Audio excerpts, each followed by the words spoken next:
Hello and welcome, everybody. As always, I'm Zach Lane, aka Judge Zed, aka Zacharias the Pious of House Lane, first of his name, former Lord of Give a Shit a Sheer, Harbinger of Sass, and Holy Prince of the Sea of Ash, and Lord of the Game. And today, that game is the only one whose maze craze plays for days and that will amaze days and set characters ablaze, Dungeon Crawl Classics. And I'm joined by Tabo and Wallaby, who are playing Bouchicha and Osolva, respectively. How's it going?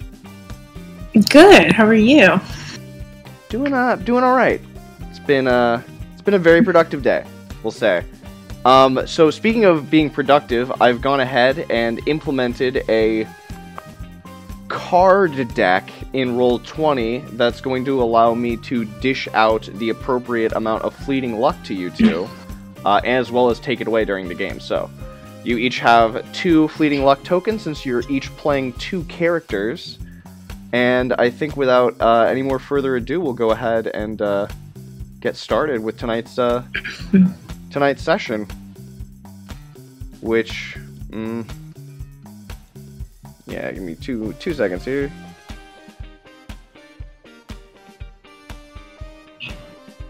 I forgot to name this episode. So I just need to, I said without further ado, but we're gonna, I gotta. With a smidge of further ado. Yeah, just Hopefully we can live up to last week's hijinks. I think we absolutely will. Boop, boop, boop. 1, 2, 3. And I think that's gonna be as good enough as I'm gonna get right now. Let's go ahead and play that theme song.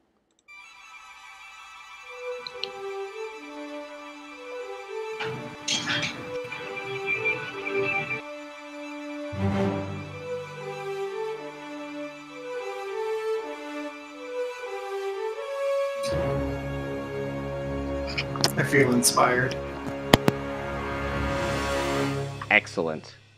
Well, here we are in the city of 7,000,000 smokes, the massive city of Lankhmar, and you all have been staying in the neighborhood of Gibbet's or Gibbet's Giblet, depending on how you choose to pronounce that. Let's go ahead and check out our current day tracker, since we're doing a little bit of a story arc here. It's currently the day of the shark. It's the beginning of the day, and the neighborhood tension is at 18 degrees of possible, looks like 50. You all, do we want to talk about just kind of like what has happened over the last session? Because the last session was, a lot happened. Yeah, we did quite a bit there. I know that was it Grichi the Slayer that the rats pretty much devoured and whatnot. Oh, I mean, I think we should start at the beginning with the the pit fights at the old slave barracks, where you all managed to steal all of the money and run away through the sewer, which was very similar to what you did to get away from the session before, when you had the jump on you by the Pimp Street Scutters. Well, except we knew where we were going this time.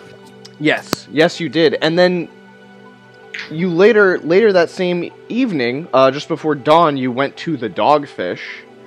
And you're gonna have to remind me of exactly how. I remember that an old woman chased Dennis out with a broom, but like what had happened to cause that? Well, Bouchicha figured she'd step up and go ahead and call these guys out for messing around with the Ronnie, running his business to the ground, drinking for free, and making jokes about his daughter getting poked, and it wasn't cool, and she decided to go ahead and put us right in harm's way.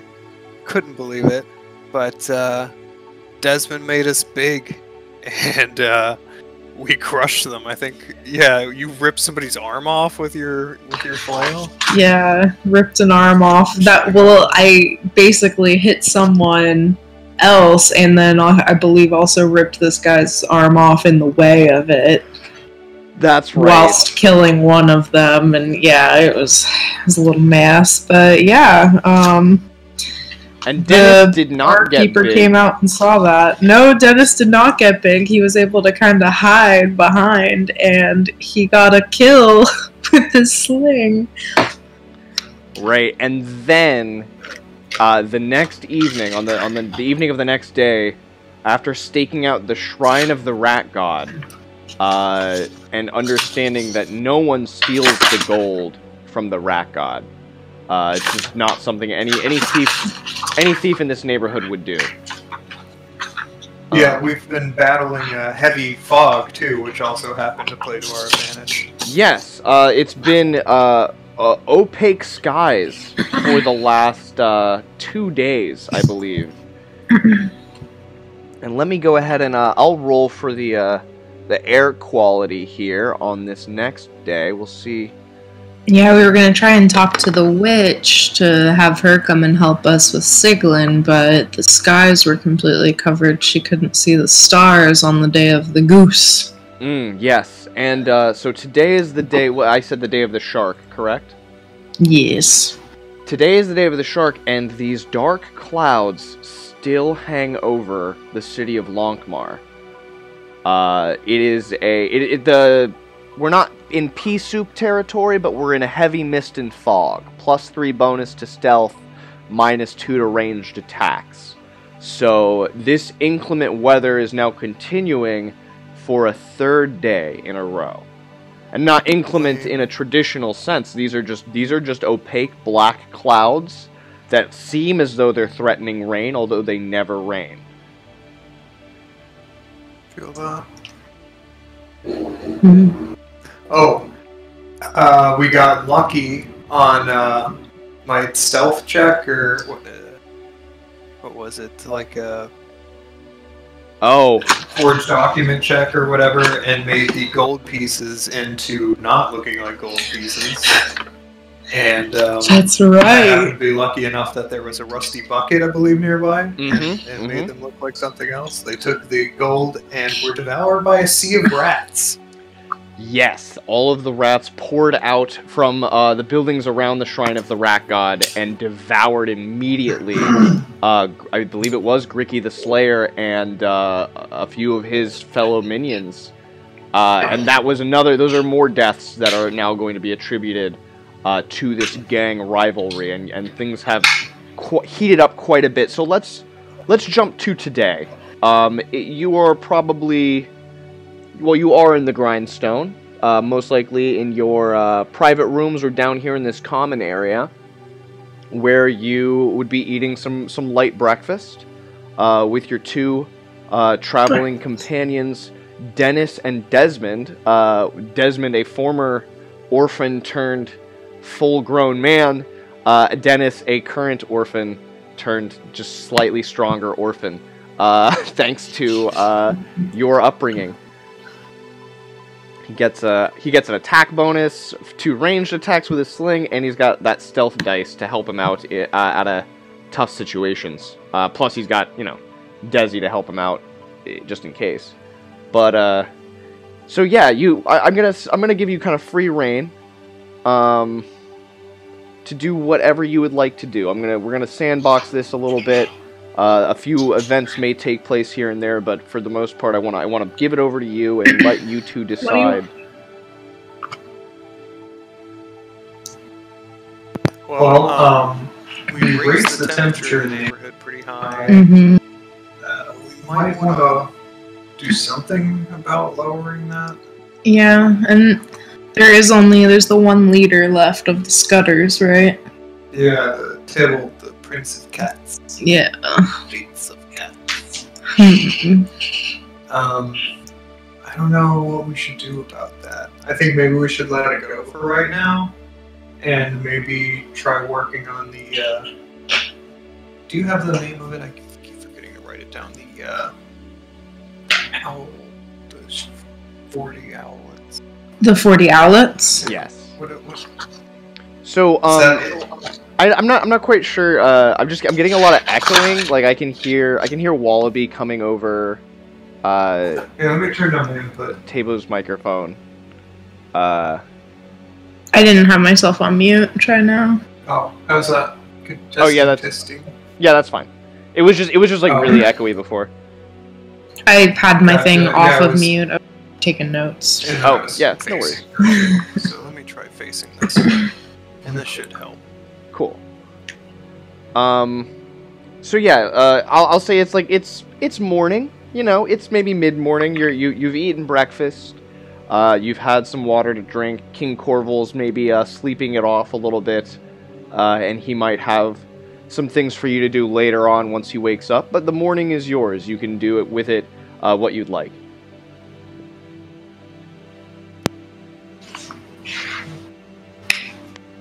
Can you pull up the thermometer page? Yes, so we Thank can you. see that. Yeah.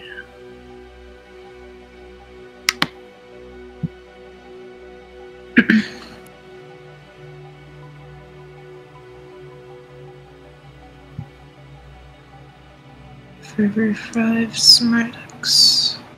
Oh yeah, we needed to carouse. That was a thing as well.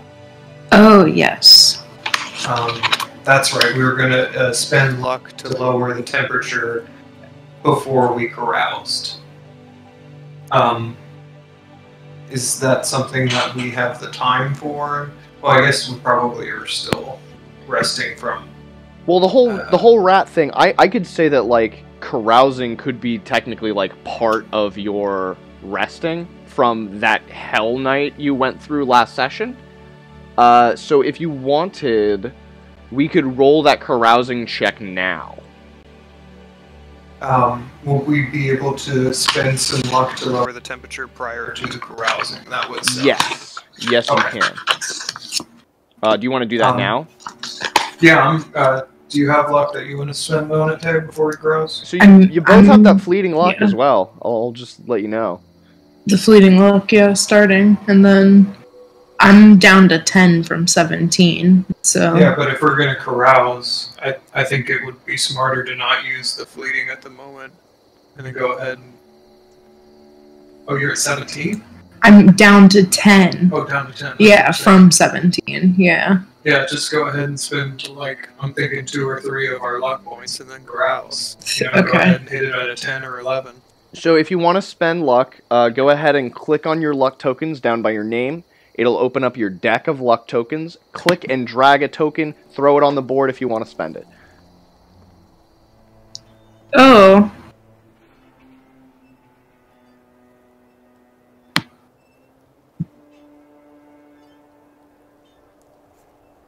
On the character page? On this right here. Oh, Above your name. I see. Yeah. Gotcha. It acts like a What- deck of cards, technically. Love Gotcha, it. that's for the fleeting luck. I'm wanting to spend... hold on I'm spending one of my fleeting luck, and then I'm gonna spend 2 of my regular luck, burn it down to 8. All right. Yeah, I'm gonna spend...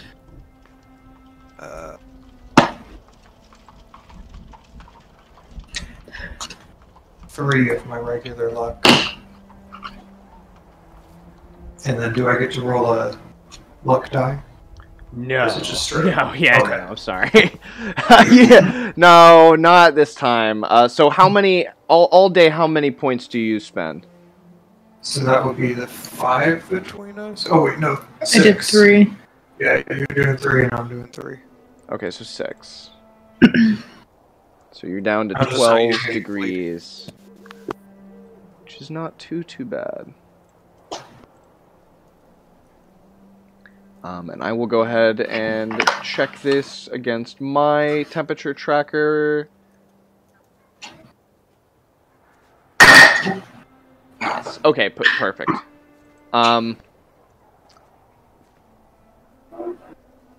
Yeah. And then you wanted to carouse. So are you carousing in King Corval's court, or are you going over to, like, the Golden Lamprey, or, like, what are you going to do to carouse here? Go somewhere new? It's up to you. Let's go to the Golden Lamprey. Where's that at? Okay, there's the Golden Lamprey and there's the Silver Eel. The Silver Eel is the one that you're familiar That's with. the one that we're... Yeah, that's the one. That's where we've been going. Yeah. Well, I was thinking we did just take out the Scudders. We might be able to drink for free at the Grindstone. But it's up to you. If you want to go to there, we might be able to find some more information. At the Silver Eel? Yeah. I mean, there's a chance for... There might be. Yeah. Yeah, let's go to the Silver Eel, please. Okay. Bring that up. You go to the Silver Eel. On a scale of 1 to 11, how turnt do you get? I'm going 9. 9? Okay. So Golden 10. Alright, so a 10 is going to be roll a d16 for a 10. For a 9, roll a d14.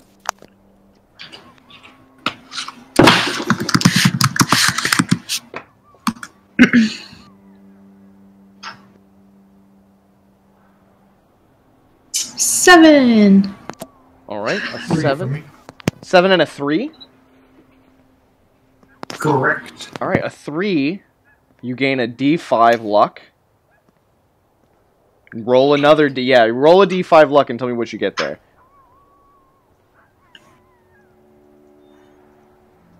5. 5? Yeah. Okay. Alright, you know, I listen to the dice. I like it. I'm not saying I don't like any of this, but I do love all of this. Roll 2 d20s. Roll 2 d20s for me. What the heck does that mean? Individually or at the same time? I just need to, it doesn't matter. I just need to know what both d20s say.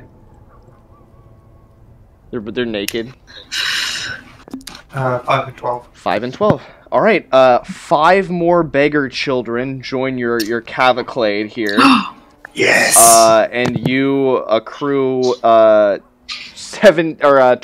more gold pieces and expenses for them.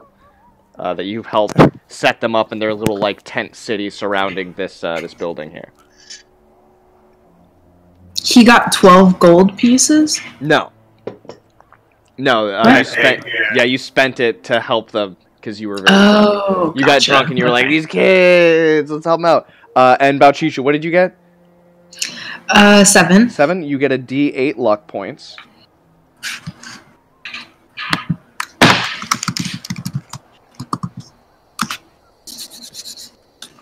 Oh. Okay. And roll a D5.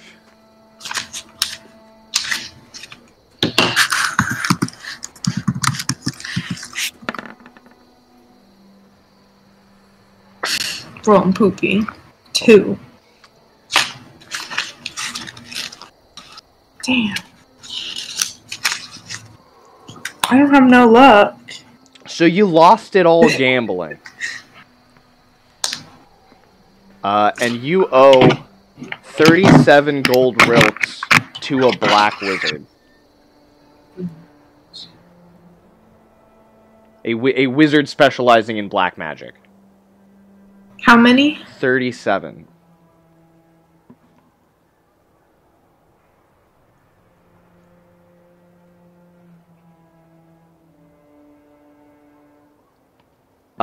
And his name, I actually have a black wizard in my give me 2 seconds, let me grab this black wizard real quick. Tell you his stats and everything. Okay.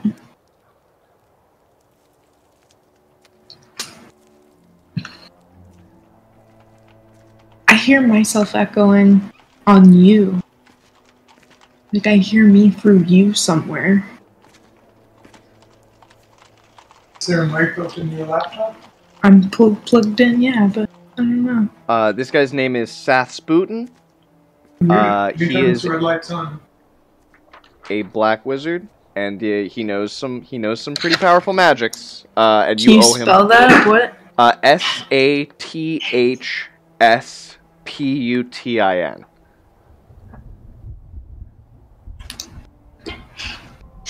And now I owe him 37 gold rilks. Yes, you do. Good thing I got that, but I mean, jeez. Oh, I think that. Wait, hold on. No, that's in addition to you have no wealth and owe 37 gold rilks. You lost it all gambling, and then some.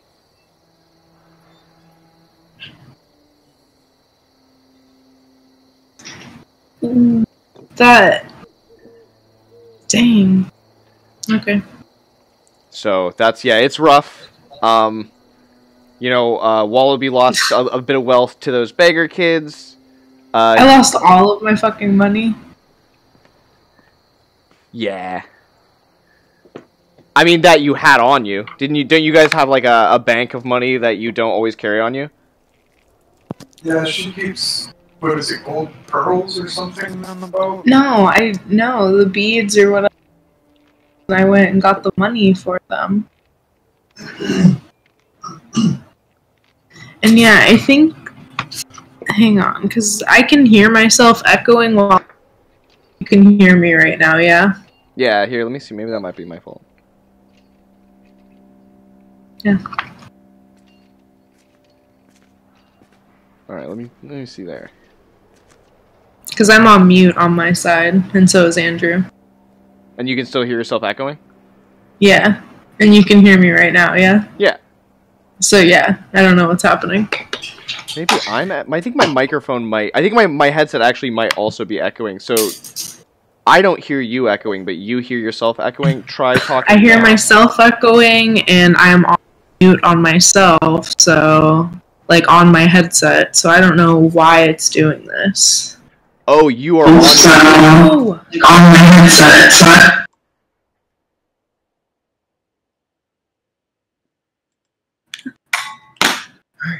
Hello? Can you hear me on this now? Yeah. Yeah. See, I am so confused as to... And you're muted and I can still hear you? Well, the thing is, yeah, I'm muted on my headset. So, and you have... I've had this issue Hang before. on, we're trying to find... I've had this issue before, and I know what it usually is that your headset isn't being recognized by your laptop, and it's actually your laptop's internal microphone that's picking up your voice right now. Try tapping on your headset's microphone. Yeah, I don't hear anything. So it's got to be your computer's internal microphone. Try tapping now.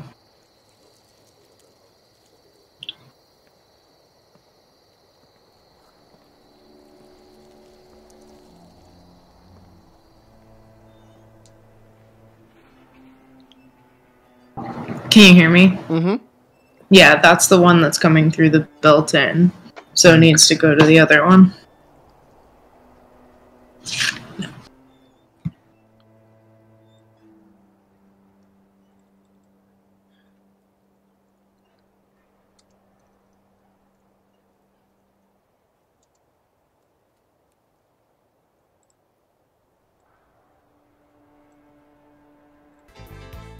All right, and we have returned. We are...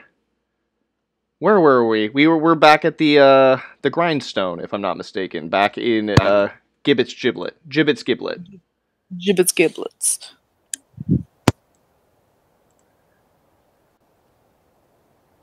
And you spent the evening in the Silver Eel, drinking and carousing, and it didn't go super great for anyone other than the orphan children and a specific dark wizard who also frequents that establishment. Well, I added more to my child army, so I mean, I had a good time. Yeah. All right, and so you're waking up. You've eaten breakfast. You've gotten your carousing done. You done near gotten the scutters completely out of the way. Although, even with that luck you burned, things are still gonna be testy between the gangs here in this neighborhood.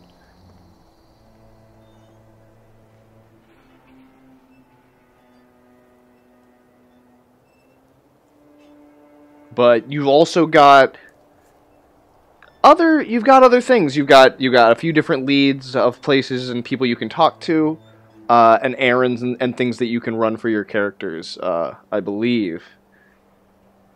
But I will leave it up to you as to what of those you end up pursuing.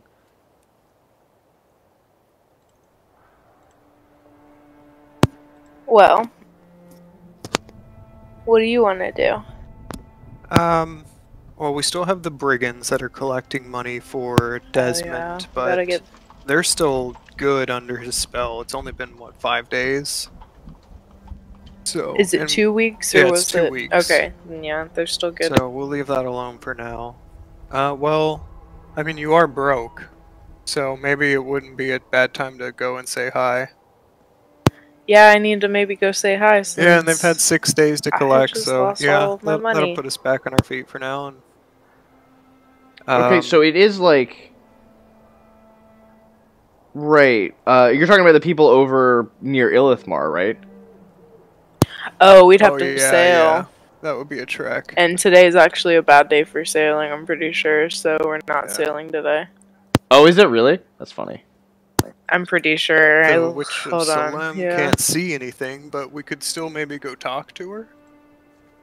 Is that something Yeah, you'd be it's an interested in? unlucky day for sailing. It is an unlucky day for sailing. We're not sailing today. I mean, the Witch of Salem can't see anything, but we could still go talk to her, I guess, if you wanted to. I mean, possibly. Didn't we already talk to her before? And she like couldn't see any of the stars, so we couldn't do anything. Yeah. And didn't you all find something during the last session as well? Yeah. Yeah, something the owlets were interested in. Where is it? I didn't take...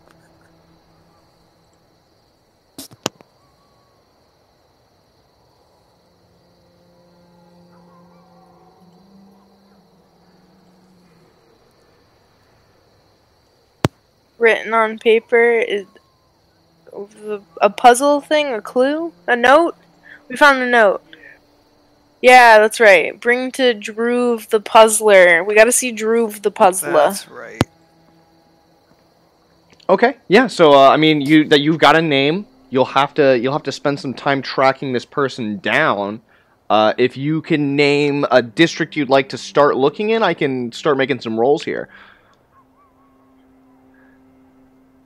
Dang, I don't think, did we have written down where he was? Do you want to start looking Well, around? you don't know where he would be. Oh, You don't know, so all you have is a name. I guess we could try the docks first. Docks, and then maybe hit up the church area, and then come down to the Dark Delights or something. I don't know. That sounds like a good, loop to make. Okay. Yeah, I mean, there's lots of places in between for things to pop up. Yeah, yeah. Okay. So, yeah, let's jump over to that Lankhmar map. You know, someone may have seen him come in on a boat.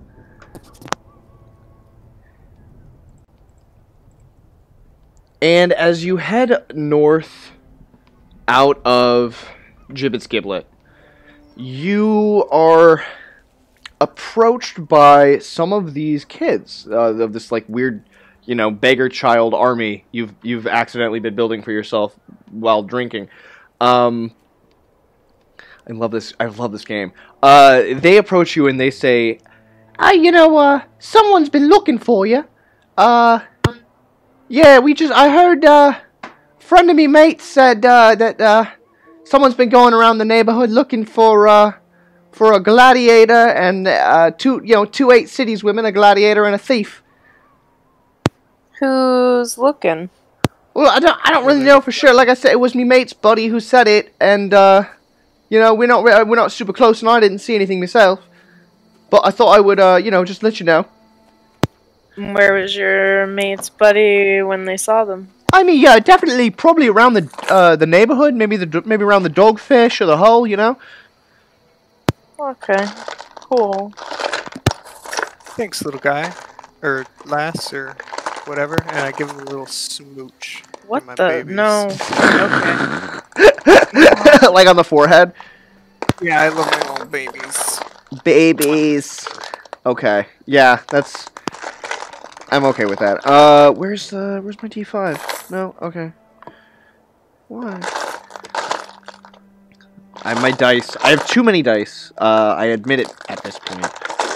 I'm not afraid. There it is. Maybe this would be a good time to disguise ourselves, Bouchicha. So if people are out looking for us, maybe we should put on some, stereotypical large hats and ponchos. So, roll you're having, as you have this conversation right now, like, maybe we should, like, disguise ourselves before we go out. There's a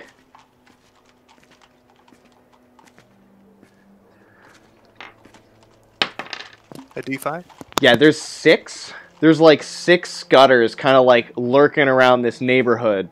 And one of them shouts out and says, "Hey! Screw you!"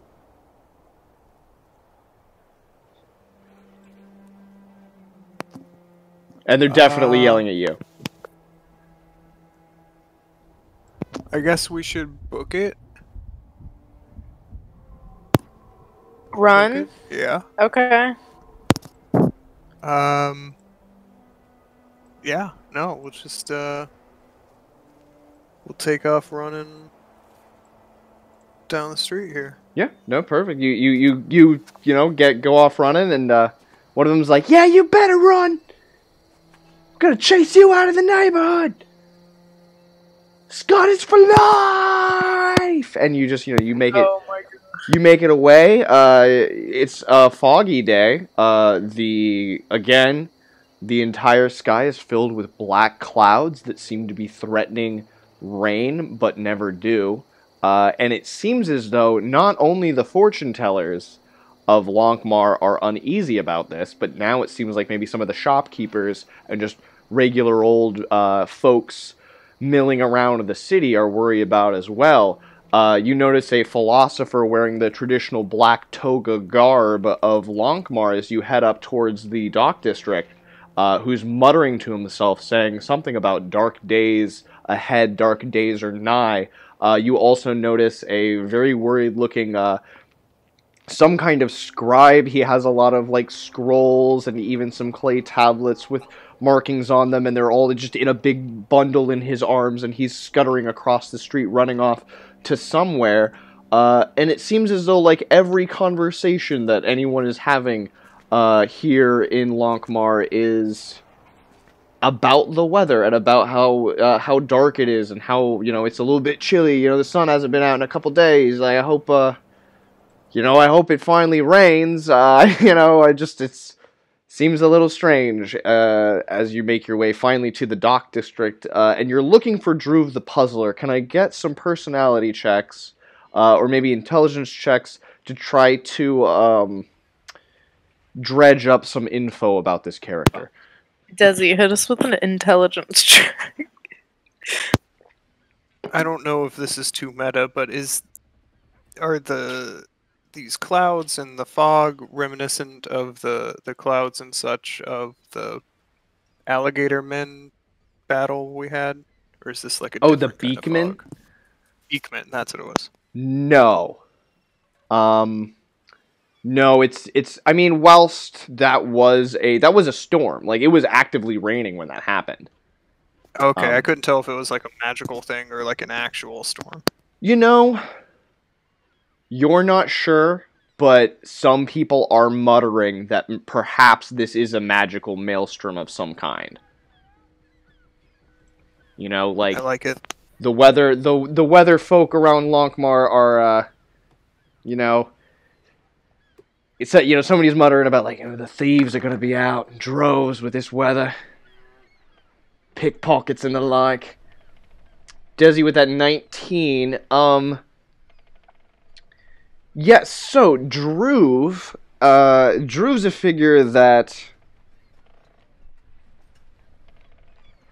many know of in the circles of Street of the Gods would be one of the best places, or Street of the Thinkers. You're not quite sure from what Desi is dredging up from the various sources, but apparently this is somebody who is a very good at translating dead languages or cryptic writings or ciphers. This is a code maker and a code breaker who has made quite a name for himself amongst the religious sects of Lankhmar, and even philosophers who need help translating very opaque, complex ideas from different cultures throughout Nihuan. I like it. It could be very useful if he's too much of a jerk. It's a Street of Thinkers. Sounds like a good place to look. Okay, so you you make your way east from the Docks District to the Atheist Avenue, also known as the Street of the Thinkers. Not too far off from that ruined chapel you spent some time in a few sessions ago. And give me another check to try to finally track down exactly where this person's at.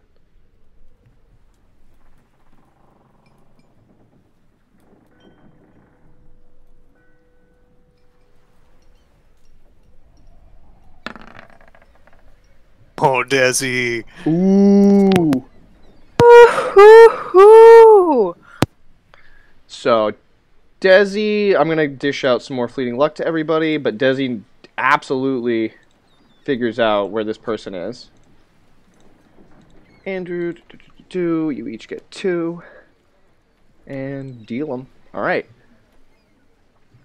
This guy is, and I will put I'll put a little token here on the map so we remember.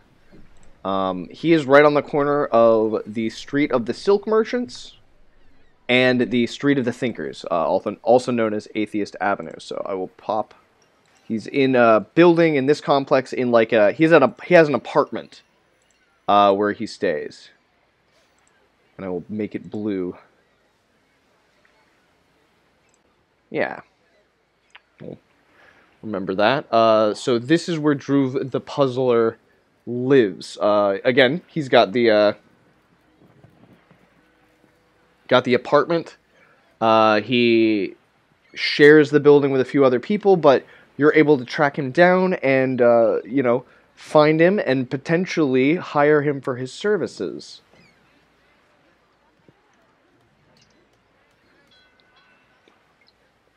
If you wish, but you walk up the creaky back stairs to get into that second or third floor hallway to get into his home / apartment / office.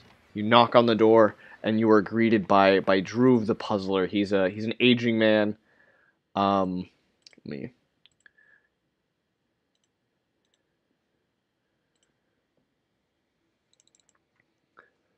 With large mutton chops.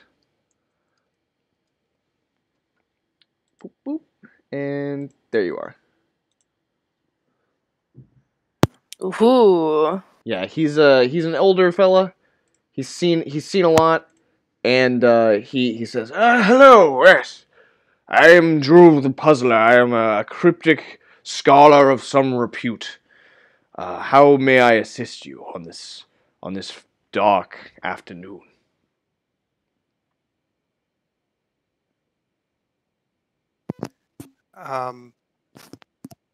Mr. Drew, or Mr. Puzzler,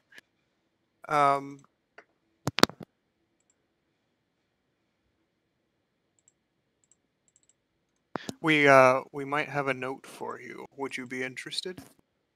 Well, yes, of course. I offer my services based on the length of anything you need translated, as well as I withhold the right to make a copy of any cipher or language. Basically, I am allowed to duplicate the document you need translated.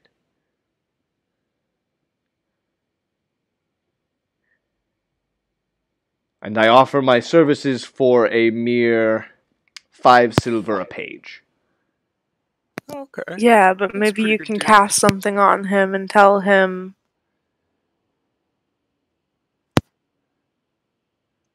We could just steal it from him later. But yeah, I'm thinking if, you like casted and told him, like, you don't need to keep a copy of this or whatever, blah, blah, blah, Okay. Yeah, I mean, I'm not totally broke, so I'll go ahead and take him up on that. Yeah, totally. Is there He's somewhere like, private we can go? no more private than my own personal office here. Come right in. And he invites you in, and he brings you into this amazing like room full of different curios and Mathums that he's collected from all over Nahuan. Like there is a Mingle composite longbow hanging above the hearth here, and several maps of different make and origin, even a map of the strange subterranean city of Cornwall. Fully done in full color, like an amazingly illuminated, framed picture. Uh, you're very taken aback by all of the like books and scrolls that this guy has. His desk is incredibly overwrought with writing implements, utensils, ink spills that have like coagulated into like whole pages. There's even like a spot where it's clear that a wax seal, or I should say sealing wax container has spilt over after being heated up, and it just like it's a mess of pages and wax all stuck together. But he invites you in and he asks to take a look at what you would like translated. Is Desmond loving it in here? Oh, Desmond is actively scanning as much stuff with his eyes as he possibly can. Yeah, I'll follow him over, and I guess we'll go ahead and work on this letter here, and I'll make sure to notice exactly what he does with his duplicate. Well, he's not going to be duplicating it right now. And he explains, well, you see, the work that I do is very time intensive. It's not an easy thing to simply just translate a page of something someone doesn't wish to be translated. It takes quite a lot of work and quite a lot of trial and error, but I do it for the love of it, and I've gotten quite good at it. So whilst I am much faster than a lot of my colleagues who study these secret arts of cryptology, it's still going to take probably about a week. Wah, We wah. understand your But as opposed to profession months, mind you, or maybe even years, Oh my in goodness. some okay. other cases. Why, I once heard of a cryptologist who wasn't able to crack a ransom letter for nearly 50 years. Well, it wasn't very much worth it by then, now was it? Probably not, no. Although it wasn't much of it was more of a threat, as it turned out to be. But that's neither here nor there. No. By the look of this is a You need to be careful with this. People have died for this. Don't let anybody know you have this. I assure you, I am of the utmost, tightest-lipped cryptologist in all of Lankhmar. Well, we'll see. I will summon you as soon as I have a translated copy for you. Where shall I send my caller?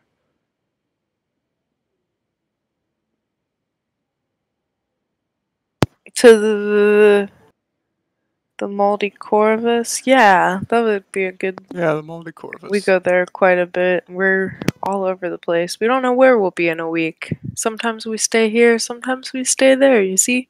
Ah, well, that's quite all right. I will send someone to the Moldy Corvus to have you to have you collected as soon as I am finished. Thank you. And so yeah, he was like, he's like, it's I'll take half my payment now and half my payment when it is ready. Actually, should we make a copy of this before we give it to him?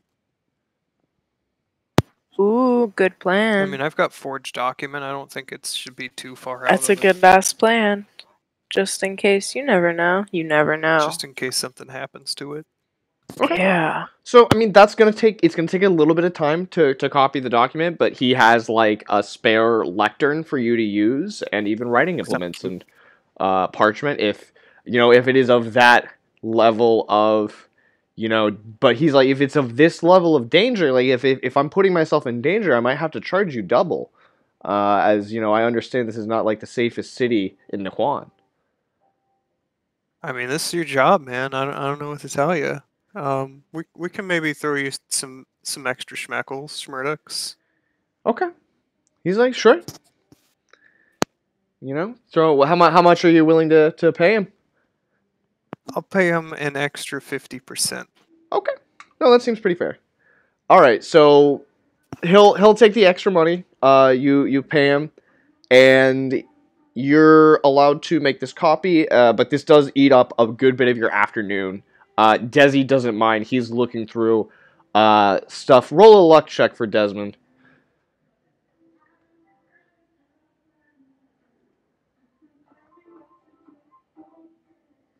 Oh, I didn't carouse for Desmond. Let's see what he's at. I'm a fool. Oh, yeah, he's down to 12. That was the main reason I meant to carouse. Oh. Okay. Oh, well.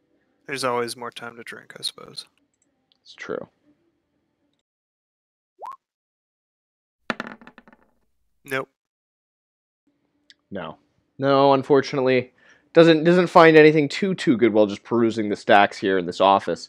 But you are able to do as you wanted to do, and where do you go once the? I guess I was gonna say this once the sun starts setting, but that doesn't really happen today. Where do you go once it starts getting late?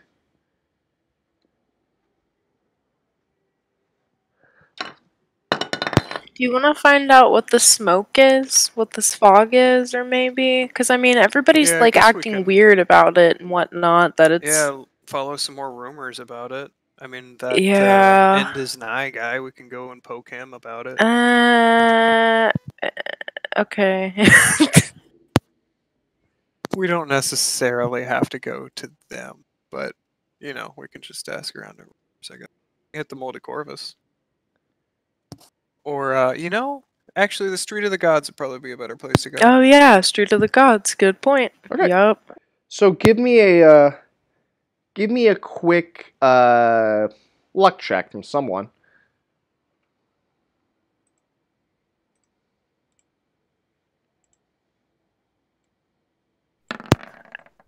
I tied. Okay. All right. So I'll say that yeah, you come across. I passed. Okay. Yeah, a lot of people are worried about this. Many of these prophets are saying that clearly the people of Lankhmar have angered the gods, and that they're in their ire they are casting a dark cloud over the city. Others warn of an impending torrential downpour that will quote, fill the city of Lankhmar up to the highest points of her walls with a drowning and cleansing flood that will wash away all the sins of the city. Others say that it is a herald of the return of the rat plague that happened many decades ago in the city. But all agree it's a bad omen or an ill omen, but none agree on the reasoning behind it, nor the source. They all claim that it is either the wrath of their own gods or the wrath of their gods' enemies, and only their gods can see the city through to a brighter tomorrow.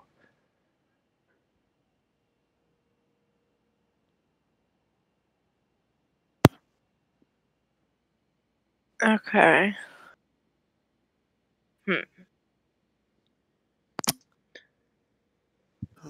I don't know. Is it worth is it? Does it seem to be coming from a general direction? Is it, completely? I don't know if I'm You're asking this right. unable to even tell at this point. This cloud covering is It's just so wider than sparse. 5. Okay. It's wider than 5 miles in diameter, so you can't see Okay. the horizon anymore. You can see the horizon, but it's like you don't see it's just clouds. It's clouds all the way to the sea. And they're dark. They're dark, thick clouds. So it's like, like the kind of clouds it's like in Florida where you're like, oh, the sky is just black, but it's only like half of the sky. It's the entire sky, and it's been that way for days now without raining. Yeah. Or even the wind really odd. picking up that much. It's very strange. Clouds this dark are usually accompanied by like high winds or precipitation or anything. Do you want to hit the SS Lydia and see if we can get a better picture of this, or just keep going through the city? It's here? not a good day for sailing. Oh yeah, that's right. Yeah, so today's not the day. Yeah. So are you thinking about heading back to the Giblet? We could either do that or try and see if we hear any rumors about the owlets and try and, Well, we would have to go back, I think, to the Giblet, because that's where those people are. Not the owlets. They're a rival gang of the. That's where the Knives Hangout is, isn't it? And so Gibbet's Giblet has 3 gangs: the Owlets, the Scutters, and the Knives. Yeah. So they all fight over the same territory there. Yeah. So yeah, we'll head back, and we're gonna try and find out some stuff about the Owlets. Is that what you wanted to do, Bo? Yeah, I mean, if you'd like to, yeah. Right. So you do find something out quite interesting actually. As you head back to the neighborhood, you're approached by some of those orphans in your little orphan army. As you make your way down the spillway, most likely into Squalor Row, and they greet you and they say, "Oh, King Corval, he sent somebody to tell you that he's looking for you. He's got a big plan." King Corval. Thanks, kids, and I give them all big smooches and mwah, mwah, mwah, mwah. All right. So you make it into King Corval's court. Where is King Corval at?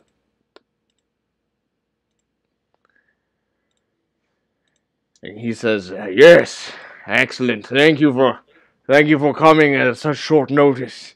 I believe you are about to be tickled by my genius, for it knows no bounds. We are going to end this gang war tonight." I don't want to be tickled in any way by this man. "Tonight, we wipe the Pimp Street Scutters out of Gibbet's Giblet for good. There is quite a good plan. You two will head to the Dogfish, and you will do away with all of the Scutters who are there. I've heard that Tibok is there with a few of his toughs, and maybe a couple of the more, let's say, allied patrons to the Scutters. You will go and clean them out completely. Then he claps his beefy hands, and a towering form in a hooded cloak enters silently from the shadows. The stench of rotting flesh and bitter herbs fill the chamber, and the air becomes preternaturally still. "Meet my best black mage, Justivo. He will assist you, and with his abilities, we will make sure that the heat will no longer be on us, but on a completely different gang."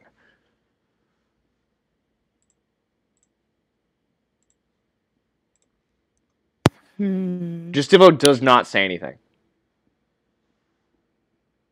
He's a black mage? Yep.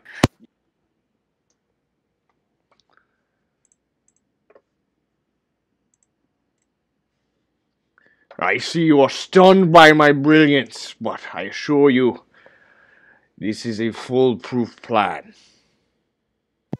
So you think this is going to work out and you're going to pin this all on to the owlets, I imagine? You are very intelligent. Yes, this will be the end to both our enemies, and after this night, the neighborhood shall be ours. Well, good. Your brilliance really does astound us, King Corval.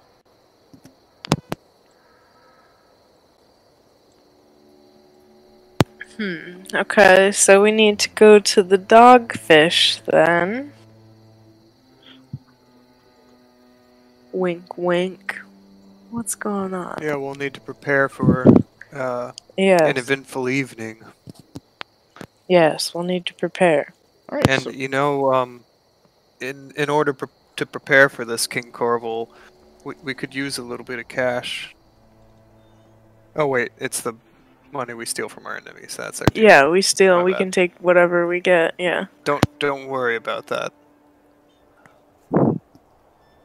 He got alcohol though. If you needed yeah, a he does. drink. Yeah. We're gonna take some of your cheap liquor.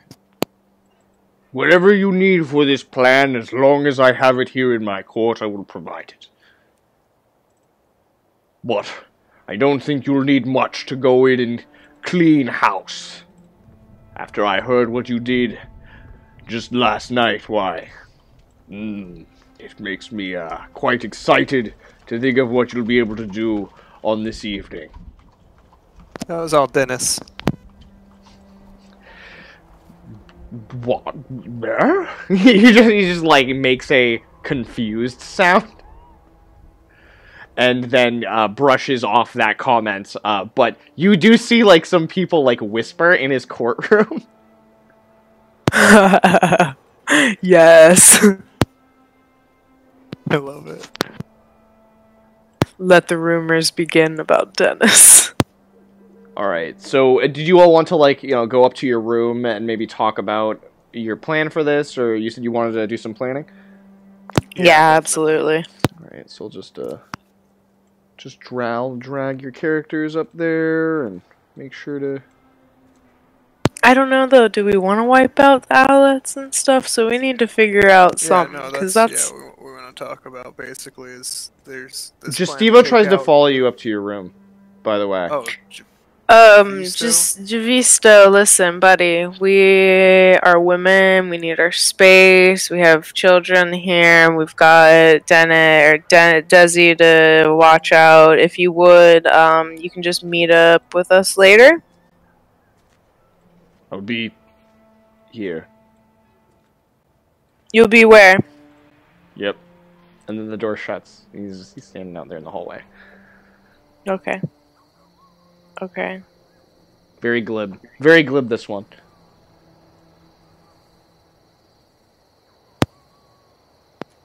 I guess maybe I should No, it's not safe to talk here. Unless we can communicate by eyebrow. Is there a way for us? Oh, we went upstairs, Yes, we can didn't write. we? Yeah, you guys can whisper about stuff. Yeah, we can whisper. And there's also an attached room here. Yeah, we'll go to somewhere. We'll go at into least the more attached secure room where there and- aren't, like murder holes and And stuff like whisper. Yeah, that's good. It's a good idea. It's mounds of trash and refuse line the walls at the center of these chambers.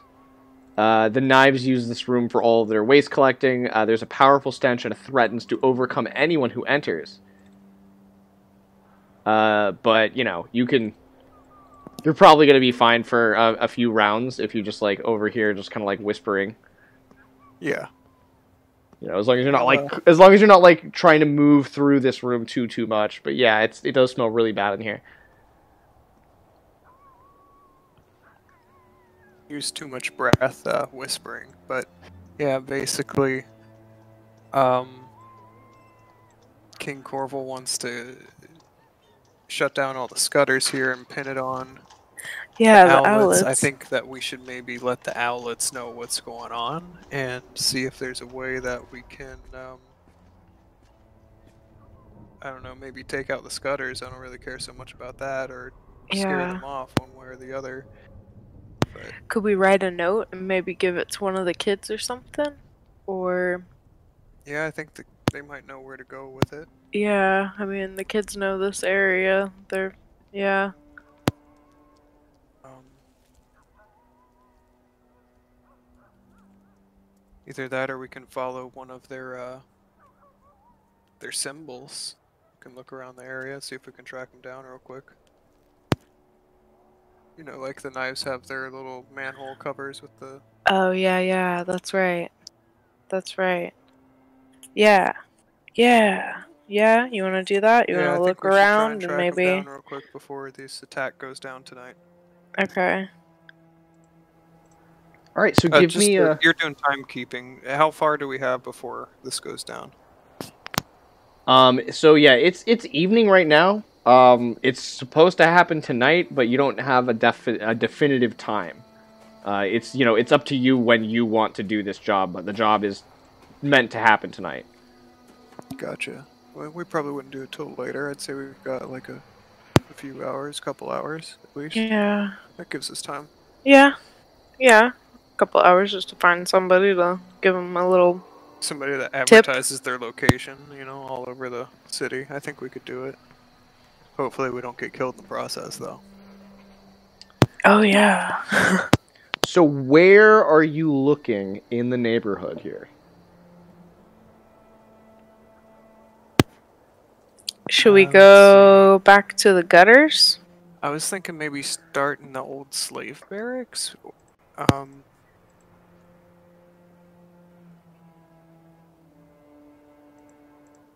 And then head towards the that courtyard with the little symbol. Yeah. No, I see it there, yeah. So as you go over here, you start seeing some of the signs that tell you these street names here. You got the Headman's Cut right here. Rookery Way, which extends along this way. And where, you said you're going into this courtyard here. Where are you looking in this courtyard?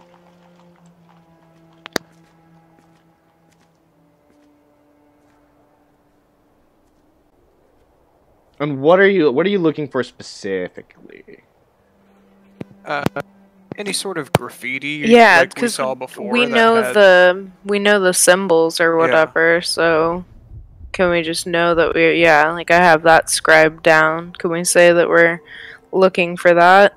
Yes. I'm going to say that you do find in this alleyway here a building that is mostly burned out, but strangely enough, it is connected by crude bridges and planks on all sides to the other roofs. And it seems as though there are quite a few different structures up here that are tents, as well as you see some smoke coming up from one of the from a fire somewhere. So this is definitely you assume this could be the area of the owlets. Nice. I guess the best idea would probably be to sneak then, so nobody thinks we're trying to attack or something. Can I do a sneak silently check? Yes, you can. I can't do sneakies. But you're gonna go up onto the roof and try to get in, correct? Yeah. Okay.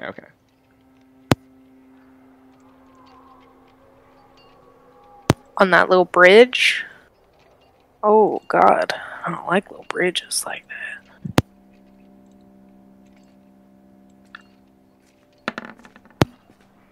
that. 18. 18?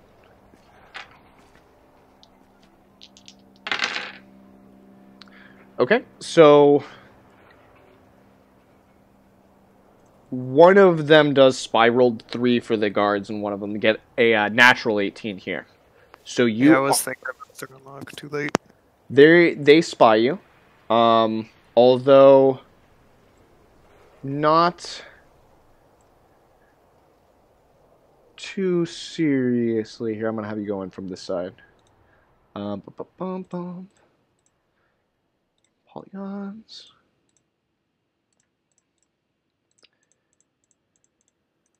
They spot you and they say like, halt. Like, what is your business here? Like, why have you come? They don't immediately start firing, but they're like, yo, this is not a place for you. Why are you here? You need to turn. They're like, you need to turn around. There's 3 guards on this side. Listen, we've got important news, and it's life or death for you people. Can you take us to the person in charge or your superior? Is his name Abbess, or is that somebody else? Yeah, the Abbess. Can you take us to the Abbess? So you want us. They're also all wearing masks. They're all wearing like owl masks, and you can't see any of their faces. I'll let you know that. And then pretty much matching like leather armor as well. Definitely in uniform. They say you want us to bring you two people. You want us to bring you someone who is known to be working for the Knives directly to the leader of our gang. They like bear their weapons. They're like, you must think we're real stupid. Listen, the Knives plan on annihilating the Owlets tonight. So if you want to be around for tomorrow, please take us to the Abbess. Why should we believe you? And like one of them you can tell is just like, maybe we should, and then like the other one like nudges them in the ribs and is just like, why should we believe you at all? You are literally working for the person who's supposed to be killing us. We're working for money first off, and then I want to push little Dennis forward and have him just show his sweet little face. What? You have Dennis with you? What? I didn't realize you had Dennis with you. Well, yeah. Okay, so yeah. And Dennis. All right, you're all there? Bouchicha? Oh wait, no, not up on the yeah. Yeah, I'm up there, not up on the. No, the kids aren't. Or I forgot we're up on the roof there. My bad. Yeah, no worries. Yeah, you're up on a roof. Just yeah, no worries. So it looks like you're like one of these 3 guards might be like partially convinced, but the other ones like are absolutely not convinced. Like they're try here. A personality check? Absolutely. The only one without a minus. Oh no. Oh my god. Can I spit some luck on that? I've got 4 fleeting, and we've been rolling pretty good so far. Yeah, so just drag them onto the board, and I will let you know.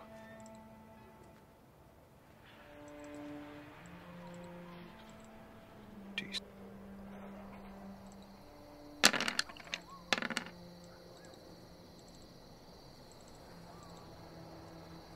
Yeah, that's what I'm doing.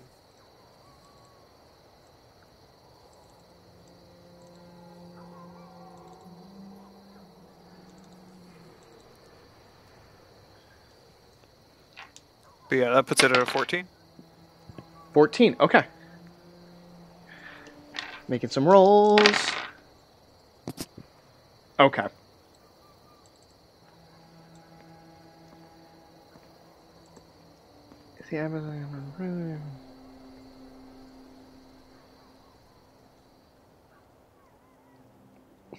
So they say, all right, we will ask. We will ask. And so they send the one who like was like, maybe we should just ask. Like they send them over into this kind of like semi like almost like a tent city here. With a water tower and a few other small structures. They head all the way over in here.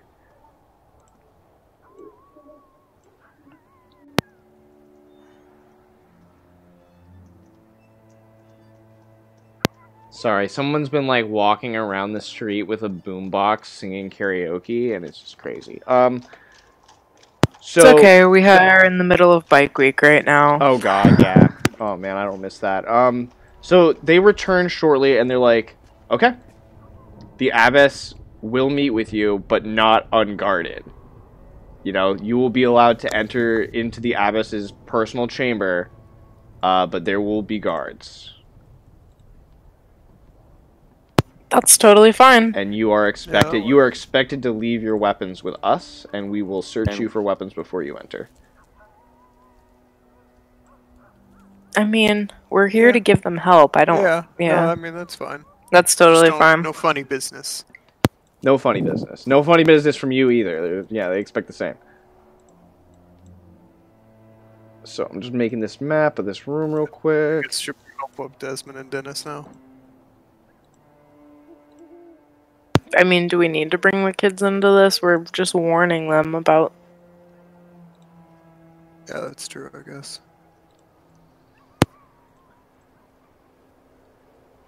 Alright, so the abbess will be here. Let me tell you, let me get the...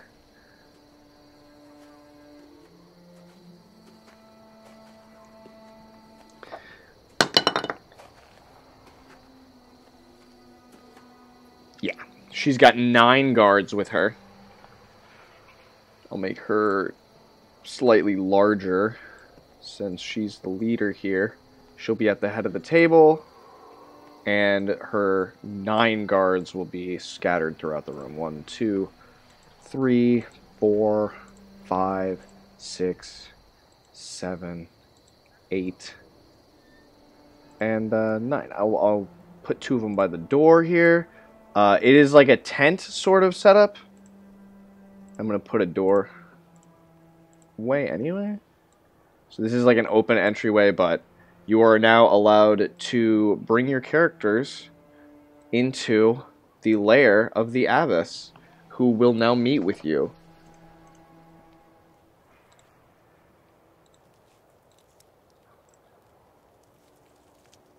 And, where is...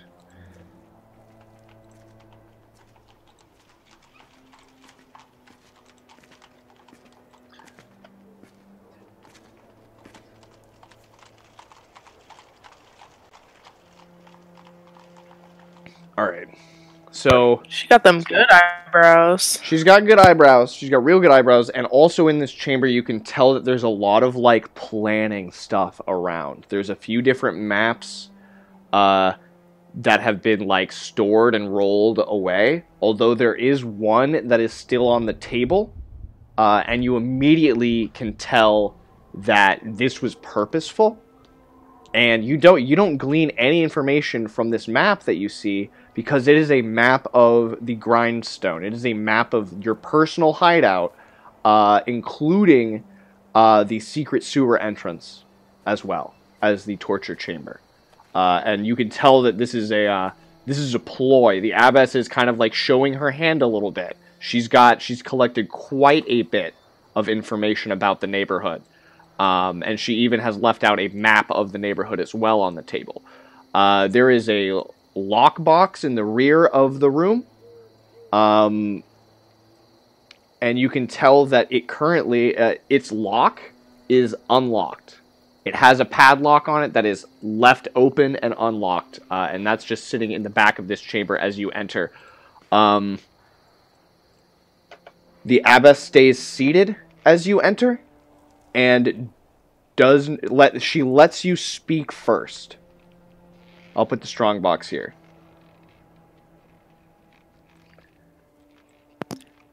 Thank you for agreeing to speak with us. She's also, I will say, she's not going to let you stand that close to her. Oh, yeah. The guards would stop you from moving, you know, that they would like kind of block your way. They'd be like, hey, you know. Okay, where's the map at? It's all on the table. Oh, okay. I'll throw them on there. So you see it from there. That's fine. Yeah, you can see it. You can't like get super close. It's obvious that they're maps of both the neighborhood and your hideout, and they're just sitting there on the table. And they've clearly been left out on purpose as a means to intimidate you during this meeting. But how do you begin the meeting? The impetus is on you. But yeah, no, I'll greet her and thank her for seeing us. It's very nice. You didn't have to do that. We appreciate it. But I want to glance down at the map and kind of just show that I see that they have the map, but give them a joke about, yeah, that room back over there absolutely smells like horse shit. She blows a little bit of air out of her nose, but otherwise doesn't chortle or anything. You're not gonna get her to break character that easily. But she briefly blows some air out of her nose and kind of like acknowledges the fact that you're trying to build a rapport before like starting the whole thing, but like, she's still waiting for you to speak first about why exactly you have come. I've got a nice little setup here, but listen. King Corval, we've been making some decent money working for him, but he's a real creepy, gross, slobby thing. And he plans on finishing off the Scudders tonight and pinning it on you guys, so I thought you might want to know.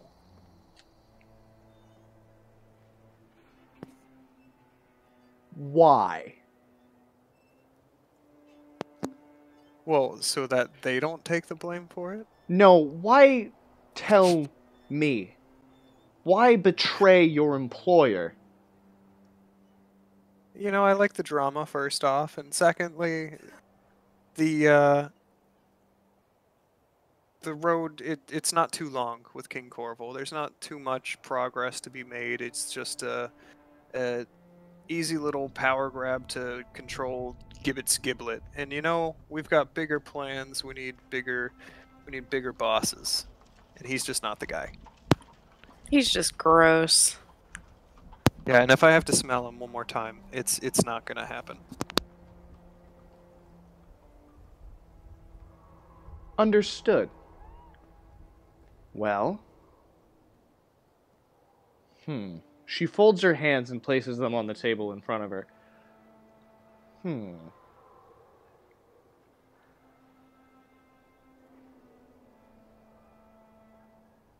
Perhaps I have judged you too harshly. How would you like...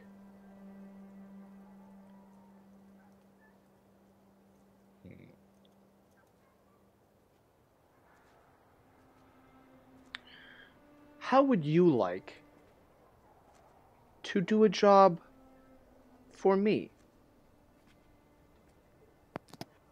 That would be great, but you need to understand that time's of the essence here. You're looking to get pinned for this evening. Yes. Oh, yes. And, I have had a plan for quite some time to take down Corval. I may be able to move that plan up if I were to be given some assistance. Yeah, we're interested. Bouchicha? I'm interested, but I've also come into some financial hardships recently, and I'm wondering what this could entail for us. A working relationship, at least, I'm sure. Sorry if you hear our neighbors getting home on their bikes. No, this is quite good. I think that King Corval has been paying you quite well. Is that true? Well, actually, it's not really... There's not a paycheck behind it, per se. It's just more of finders keepers sort of thing. Ah. And if I were to offer you the same to go after Corval, you could dip directly into his coin purse and take what you'd want, so long as you made one other promise to me, that you will leave Gibbet's Giblet and not return. To be honest with you, that doesn't sound so bad.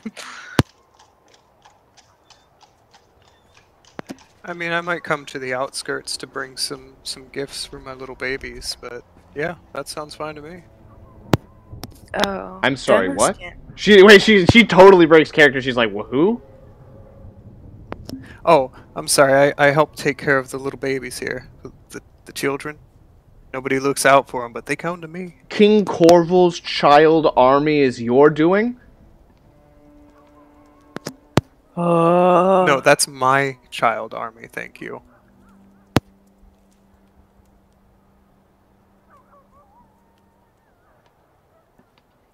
Have them leave.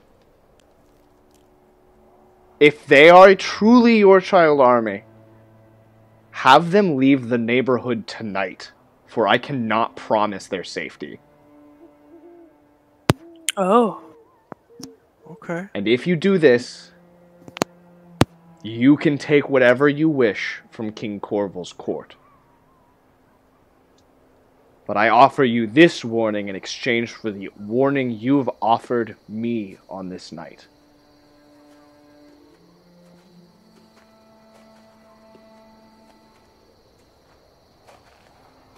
And one more thing before you go.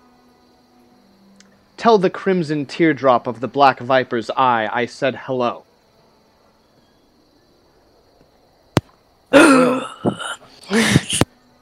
Thank you for your time. All right, and so I'm gonna put you all back into the neighborhood now, and you now know that well, hold on. Things are gonna be heated very, very soon. This is like hold on, let me see here. Yeah, I'm gonna say this is gonna increase the temp here a little bit.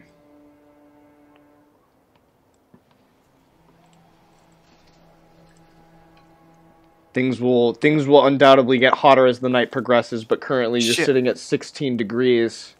Sorry, the bikers made me blank out. I meant to ask her about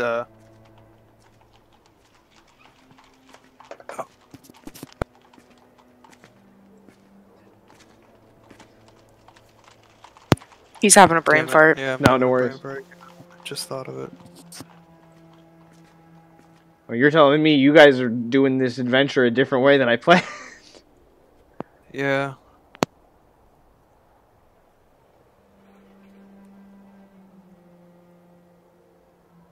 Oh, that's what it was. If they cared about the Scudders, if they wanted them left alive or anything like that. That's what it was.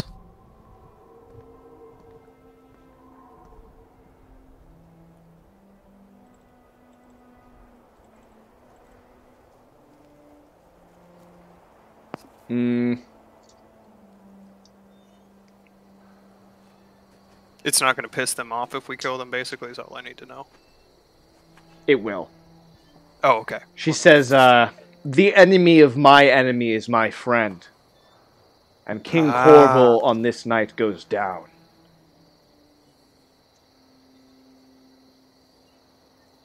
Okay. Good to know. Thank you. So, roll intelligence checks for me as you exit the abbess's personal quarters and go back out into the area.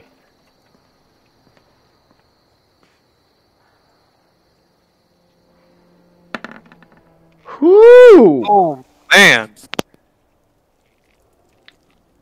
All right. Well, I'll deal these out. Don't even.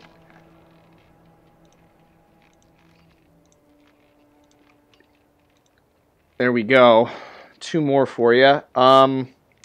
You notice something as you head back out here. Something that you notice, immediately. You notice a cowled figure skulking in the shadows on a rooftop adjacent to this building. And you notice him noticing you. You both see each other. And it's Javisto. How far is he? He is not too far. He's 2 buildings away, I'll say. You know, you see Is him he like. within dart range, is what I'm trying to Yeah, ask? probably not. Let me take a look. Oh. No. He's definitely 100, more than 100 feet away from you at this point. Oh, gotcha. He's probably like 90 to 130 feet away.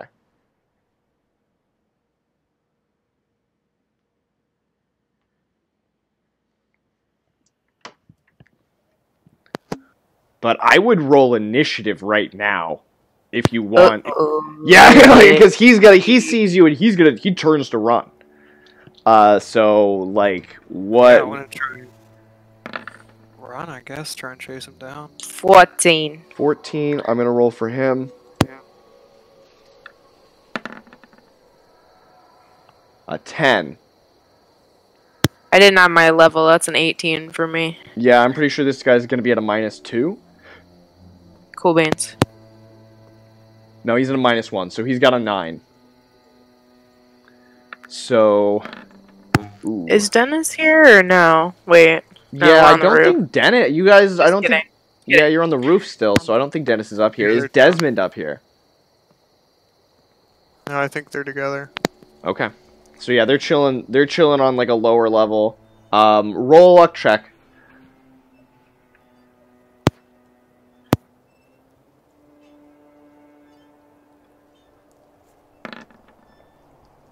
No. Nope. No. Well, you want to roll a luck check? He got a 17. Oh, we got a 17 on the luck check. Okay, I didn't see that. Yeah. So no, and from where you're currently at, you have no idea where Desi or Desmond are. Let me. Do I roll for them? No, they don't. No, because they have no idea. I was just making sure. Yeah, they don't have line of sight of where you're at right now. But Okay. I'm gonna say that you're like here. There are owlets around you. They're all like in the leather garb with the masks, and I'm gonna say that Homeboy is probably gonna be over this way. He's like standing on the next building over. Well, I mean, the guys are here. Do you want to try and have them, like, help us? Like, they just saw him, too, I'm guessing. You could be like, he's one of the... We gotta get him. Grab him for... Abyss. Maybe they could help. Yeah. Yeah, I'm gonna put this dude here. So yeah, and which one? Bouchicha, you're gonna get to go first, and Osolva, you got a 3, so you'll go after this person goes. No, I got a 9. A 9? A 9. Oh, a 9. And what is your bonus? A +1. +1. All right, so you two are gonna get to go first. I will throw you here on the map. Go ahead and let me know what you do.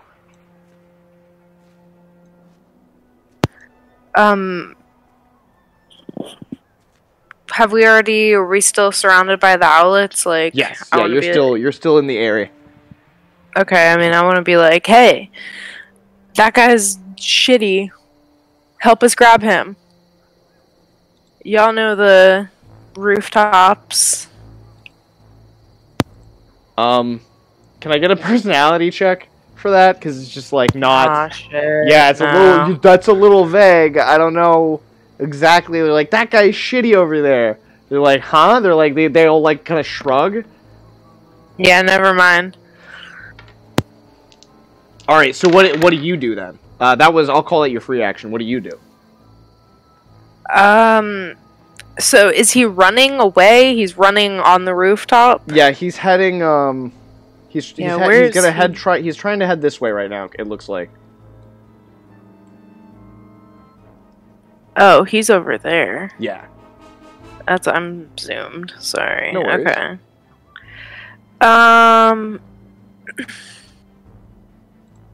We need to double move, yeah. I needed to double move it. Okay. Over so that You're way. gonna be running across a rickety rope bridge. Can I get a reflex save from you? Or no, I'll call it an agility check first.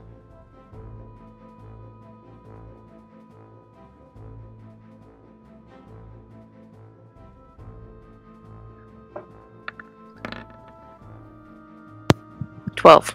12. Alright, I'm gonna say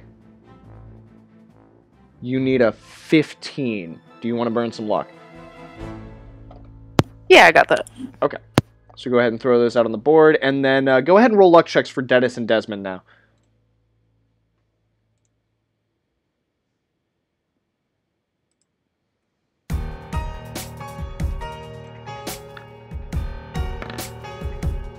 Desmond makes it. Okay, awesome. They are actually on the street. They're on Rookery Way, and they see Bouchicha running across this rope bridge.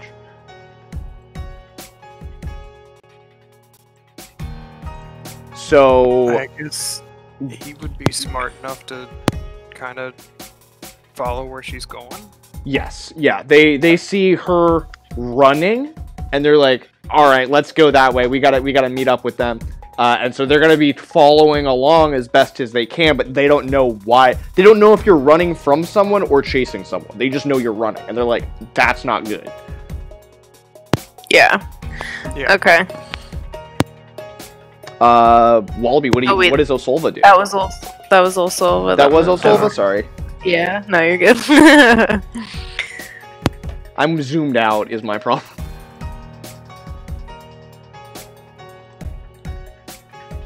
But I'll throw the kids down on the street level. Probably shrink down. Sorry, I was on mute. I guess I'll do the same and go ahead and hop across the rope bridge, try and double move and catch this guy, get within kill range. Okay, can I get a agility check?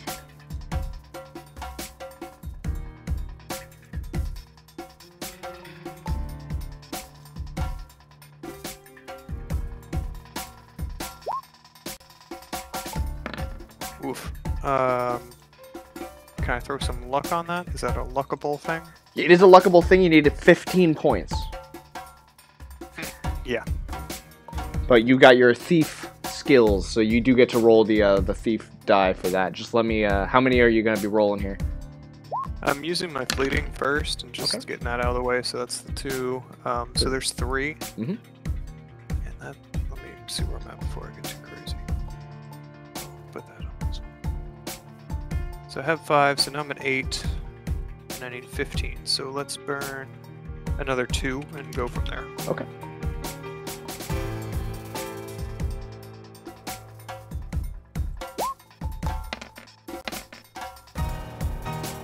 So that's 5.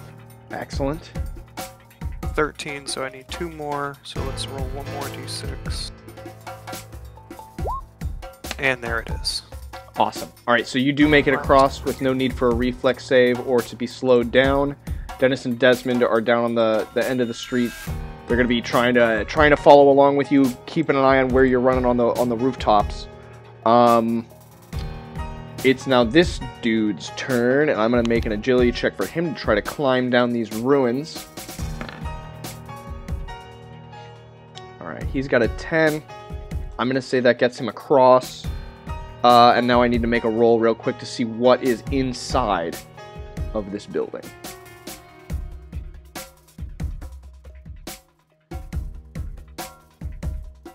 D12, here we go.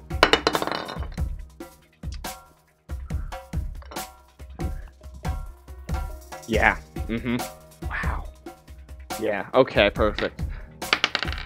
15 plus 10, so 25. Alright. Crazy. This is a tenement building. It has an open, like, trap door on the roof, and he's gonna disappear down inside. He jumps down this, like, trap door, and scurries down this rope somewhere inside of this building. Give me intelligence checks for Dennis and Desmond. See if they get a glimpse of him jumping over from one rooftop to the other. Or not, yeah, intelligence check. It's a really high DC, but they might just barely catch a glimpse and get an idea. Oh, that's a 24 for Desmond? Desmond notices, yes. Dennis sees absolutely nothing. Oh god. Alright, all the fleeting luck has gotten recalled.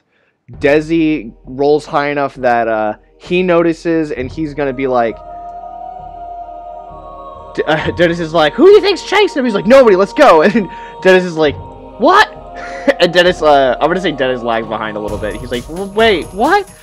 And Dennis breaks off running, or Desi breaks off running, after this dude towards this building here. Dennis is like, do I follow, you know, the wizard, or do I follow Bouchicha?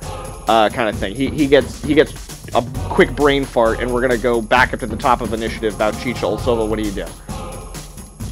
Following him, doing, I guess, would I need a double move for that again? Or yeah, do another double move, and I need a, if you're going to try to jump across this gap, let me see, yeah, this gap right here, then you need at least a DC 10 agility check. I'm going to say that very, very negligible. The first gap here is only like a foot across. You just run over it, but this other gap is much larger.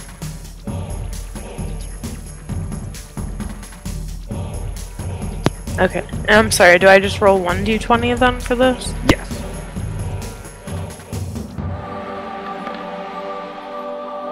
Well. Nope. Okay. Then I need you to make a luck check, I believe. Give me a moment here.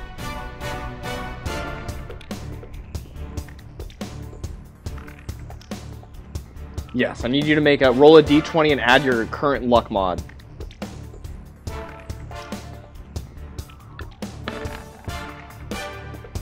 Oh my god, I am thrilled. Okay. Thrilled.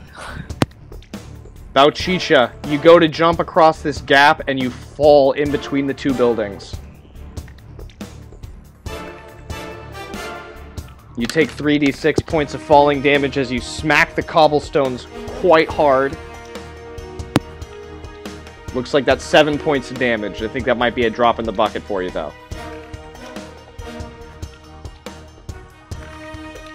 Alright, Osolva, what do you do?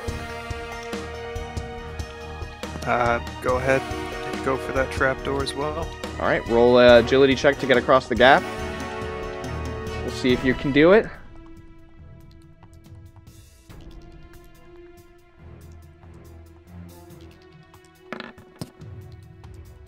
You make it across the gap, although in doing so, you're kind of jumping over Bouchicha, who's fallen flat on her face in the alleyway there.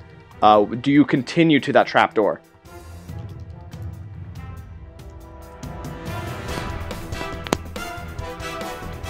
Oh, it's on mute, sorry. Yeah, I'll go ahead and keep going. I see that she's got a handle, like she's not in any sort of desperation. That she's looking pretty lucky. What? No, she's not. Oh, okay. It was a D20. It wasn't a luck check. It was a D20 modified by luck. She fumbled. Oh. She landed flat on her face in the middle of a cobblestone alley. Like. Yeah, I'll throw her some rope. I mean, I'm not saying you have to. If you think it's more important to go after this guy, that's totally okay. No, I didn't realize what was going on. Yeah, like, I don't have time for you to grab rope. Like, you just need to run. I'm down here with Desi now. I could, like, she's run not, around. like, hanging by a ledge. She's, like, on the ground now. Yeah, she's laying flat on her face in the middle of the alleyway. Oh, okay. And Bouchicha, how much hit points do you have left? You're probably good enough that you can probably yell out, like, no, go after him, I'm fine. Oh, I mean, I'm still totally good. I only took 7 hits. I'm only down to 43. Okay, yeah. So Bouchicha's like, maybe like twisted her ankle temporarily at worst. You know, Yeah. And I would assume that if Osolva pauses to see if you're all right, that you're like, no, go after him. It's more important that you get him than that you save me at this point. No, I'll keep going as long as, I was just making sure she wasn't hanging, like, from a ledge or something like that. Yeah, no, it wasn't. She didn't get that lucky. If she had got, like, a 20, it was possible that, like, you would have landed in, like, on, like, an oil slick, awning and, like, fallen through into, like, a vegetable, bin and been fine, but no. Not as good. So you start climbing down the stairway here. And Desi he knows that this dude went inside of this building. He's also going to go inside the building too. Dennis comes around because they were following after Bouchicha and is going to, like, run up to Bouchicha and be like, "Oh, are you all right, miss?" It's been a day. We gotta probably get in these ruins. All Where's right. Desi? Desi, he's like, Desi, he just ran in the front door. Okay, perfect. You should probably follow him. I'll be right behind you. All right, I haven't been in here in a while, that's for sure. Okay, be careful. All right. So yeah, Dennis runs inside. Do you pick yourself up, or are you gonna go in as well, or are you staying out? No, I mean, I'm gonna go ahead and I'm good. I'm good. So, inside of here, I'll just start describing it. This is a building in which 25 families reside. There's like 100 people living in this small tenement. If you've ever seen the film Soylent Green, it's like that apartment building. People are sleeping on the stairs. People are sleeping in the hallways. People are like eating just out anywhere. There's like all the doors. Like doors take up too much space. They got rid of the doors. They burned the doors for fuel long, long ago. And now there is a wizard running through here, and as well as like multiple people trying to force their way in. So I need some agility checks to kind of like even maneuver through here, and maybe some intelligence checks to follow the shouting. To follow what? I'm sorry. Oh, the shouting and the ruckus as Oh, the shouting. Okay. yeah, this guy's moving through. So I'm gonna say that's good enough to get you moving through.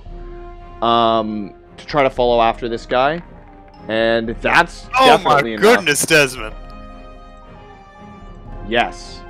So that's 2 more to each of you. Deal them. There we go.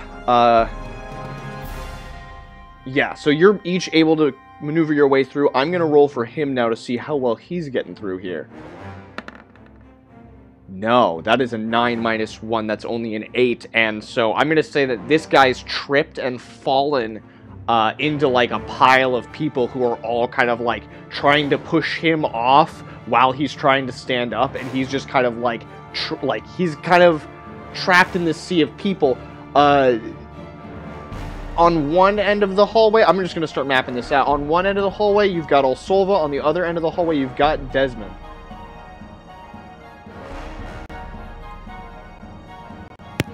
Alright. I'm just gonna delete this, start again. I want to try and help him up with a Garrote. With a Garrote? Okay. And gosh, so he's aware that you're kind of coming after him. Give me a sneak check. Yeah. And yeah, he is technically going to be entangled currently.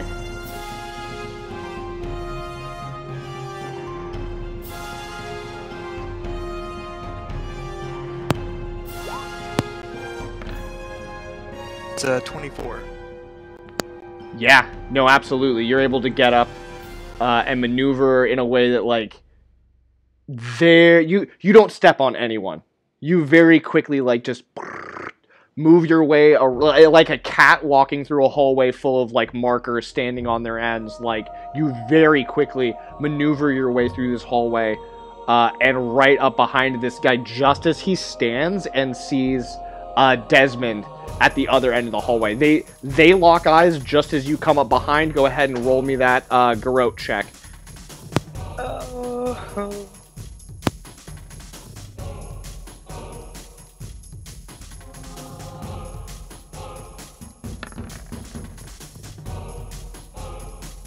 That's what is that all day? 15?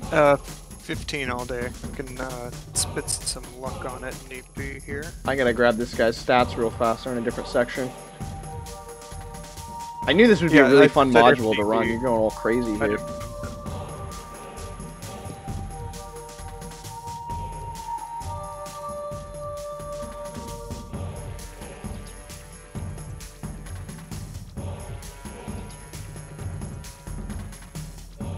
Yeah, no, you break his AC for sure. Go ahead and roll damage. Oh, nice. Yes. Alright, just a little help.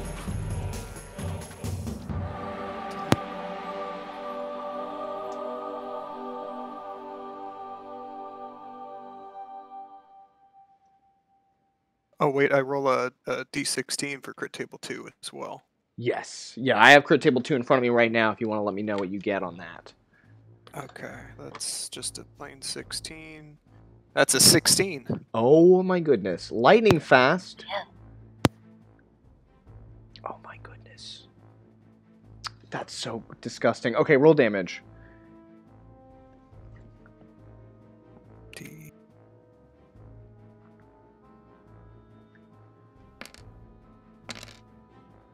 7. Okay. So here's what happens.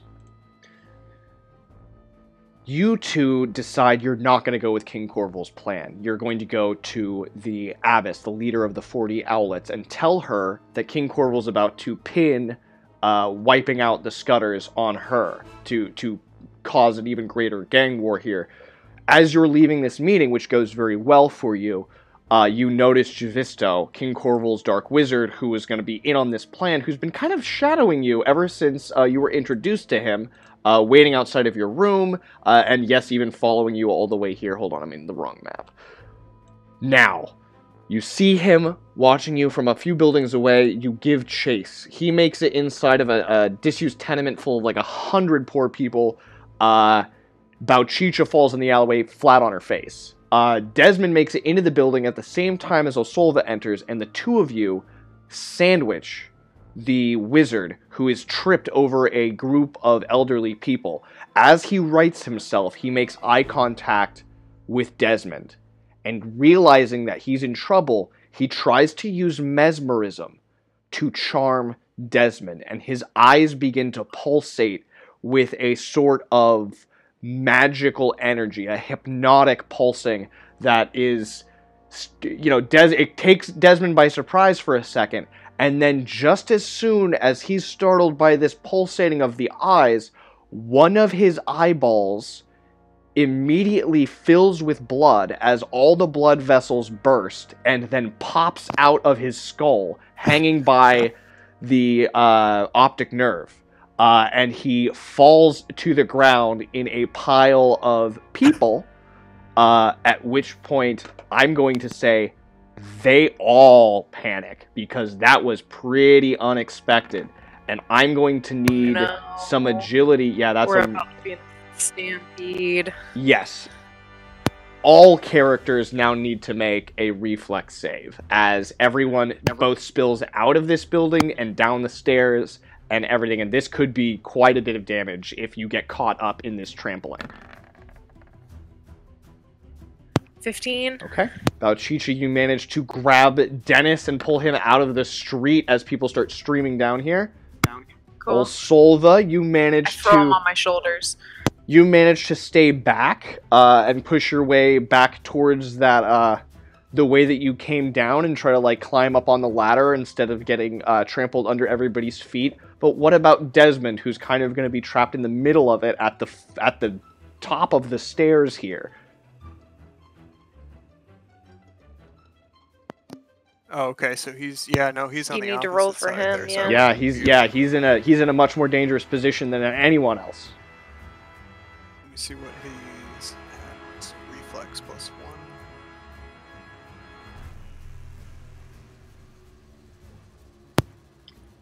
It's about to be a crowd crush. He's at a 14, and he can spit some luck if he needs it. He needs a 20. Oh, a 20? Yes. Okay, let's see here.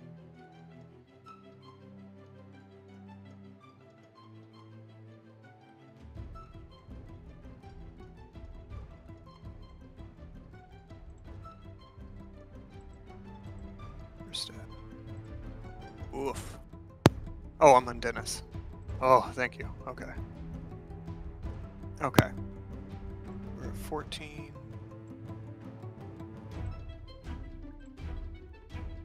So add 6. What's the number you can't go below? 3.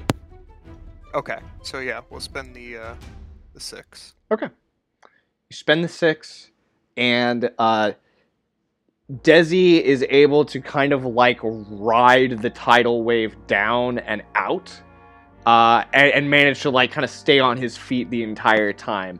So everybody is out on the street level except for Osolva, who is up on the roof now. And everyone is alive, but I'm saying this is without a doubt causing quite a bit of a commotion here in the neighborhood, for sure. So we've got Osolva, Dennis, and Desmond out on the street. Osolva up top, and this is gonna cause quite a bit of confusion and wariness just in general, in the neighborhood. And if you kind of look back over towards the area, you notice that many of the owlets are kind of like looking down at you, and many more are showing up.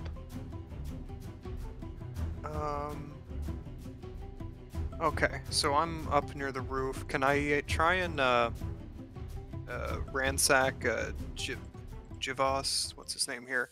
The mage's Javisto's body. Yeah. See if he has anything on him. Yeah, he just had like a curvy dagger and a spell book. Okay. Okay, I'm taking a spell book though. Okay. Can you hear Bike Week? No, I can't. Okay. Okay, and then I guess I will I'll book it out to everybody else. No, that's super solid. All right, I'm going to take a quick bathroom break. I need one too. Can I say on my way out the door I take some of the random clothes scraps around to maybe disguise us a little bit once we come back? Yeah, I can say like the building pretty much empties out, and you can grab enough disguises for everybody. Cool. All right. We will be right back. If you're watching on the stream, we've had quite a few viewers tonight. Thank you all for watching, and we'll see you in just a second.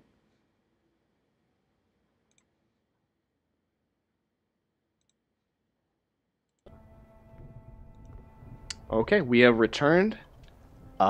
Things have heated up quite a bit in the neighborhood, and we are about to continue on and see what is going to happen next. So you all have disguised yourselves as some lower income residents here of Gibbet's Giblet. What would you like to do now? Well, I guess I'll go ahead and give Desmond the spell book of Javisto. Okay, very, very cool. And let's see. So we need to take down King Corval's court. Working for the Abbess now. Best way to go about that. We don't need to worry about the Scudders. Oh no, she's gonna send an attack on King Corval. You need to get rid of the child army and make sure that he's not, gotta be aware of this attack. Gotcha. Before then, okay. Okay. So there's a specific place that we're supposed to go and kill the Scudders. So, okay. I guess maybe we should go to where the Scudders are and let them know, because they're friends with the Owlets, that the Owlets have them covered. They need to just lay low tonight and go hide out. And then we'll go back to King Corval's court and act like everything's cool. Okay. Do you think the Scudders are gonna try and fuck with us, though? I mean, if they're allied with the Owlets, I'm sure. Oh, we are disguised too. I mean, we are kind of disguised too. Mm-hmm. Yeah. Well, yeah. Yeah, that's true. Okay. And give us a good, upper hand. But I think that might be the best way to go about it. It's just play it cool. So as you head towards the Dogfish to let the Scudders know, you are met with a moderately busy tavern. It's a kind of partway through the night. It's not quite yet midnight. But you notice a distinct lack of anyone with the trappings of a Scudder within this tavern. It's just Dorvani and a bunch of patrons. The Scudders are bizarrely absent from their usual haunt. Do they already know? Are there any stains from our adventures last time? You know, there's some mild ones, but for the most part, they've been washed away. Oh, good. Alright. Don't feel too bad. Yeah, does Dorvani... Can we ask Dorvani Any issues? some... What? If there's been any issues since last time?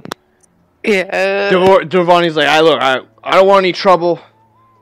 We had to clean up quite a bit of a mess. You know, yeah, I think it's probably best that that you all move on from here, for at least for the night. Something's up. Yeah, no. No trouble tonight. What do you mean something's up? I don't see any of the scutters around. There's a strange energy in the air. I don't know, I can feel it. They're usually not gone like this.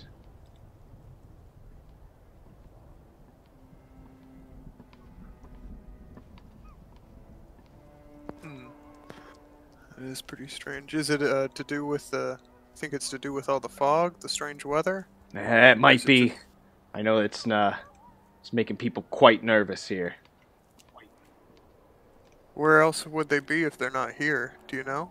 Probably their hideout somewhere down in the sewers, yeah. Down in the hole. Okay. Well, yeah, no, we'll get out of your hair. We won't cause you any more of a problem, I guess. Let you just enjoy your wages. Wait, we got a drink, though. I gotta get some luck. Oh, Let me yeah, you grab want to some. carouse before we go and do this? Can I? So carousing kind of implies that you spend the entire night drinking. Yeah. We'd have to after Oh, this. yeah, I ain't got time for that. We gotta get the kids out. We got... Okay. Yeah, I'm gonna once we say get it's the kids out, you got like maybe a couple hours before midnight. Hour and a half. Yeah. Alright. Oh, we gotta get the kid army. Yeah, but we need to tell the scutters to lay low and act like they've been taken care of. I mean, obviously the scutters Yeah, aren't that's out true. here. I It guess we seems don't like need they worry about know it. to lay So, yeah, low. let's just go ahead and get the kids out and yeah, I guess let's maybe go tell King Corval that we heard his wizard was murdered and something bad's gonna happen. We're gonna get the no, maybe we shouldn't go that far with it. We should go straight to the kids. Okay. So yeah, I'll say that you get over to the area outside where all those kids are, and none of them approach you because you're in disguises. Gotcha. Dorvani recognized you because he's like a grown-ass adult and can he recognizes you because he saw you murder people in his bar last night. But you know, these kids, they only know you and your civvies. I'll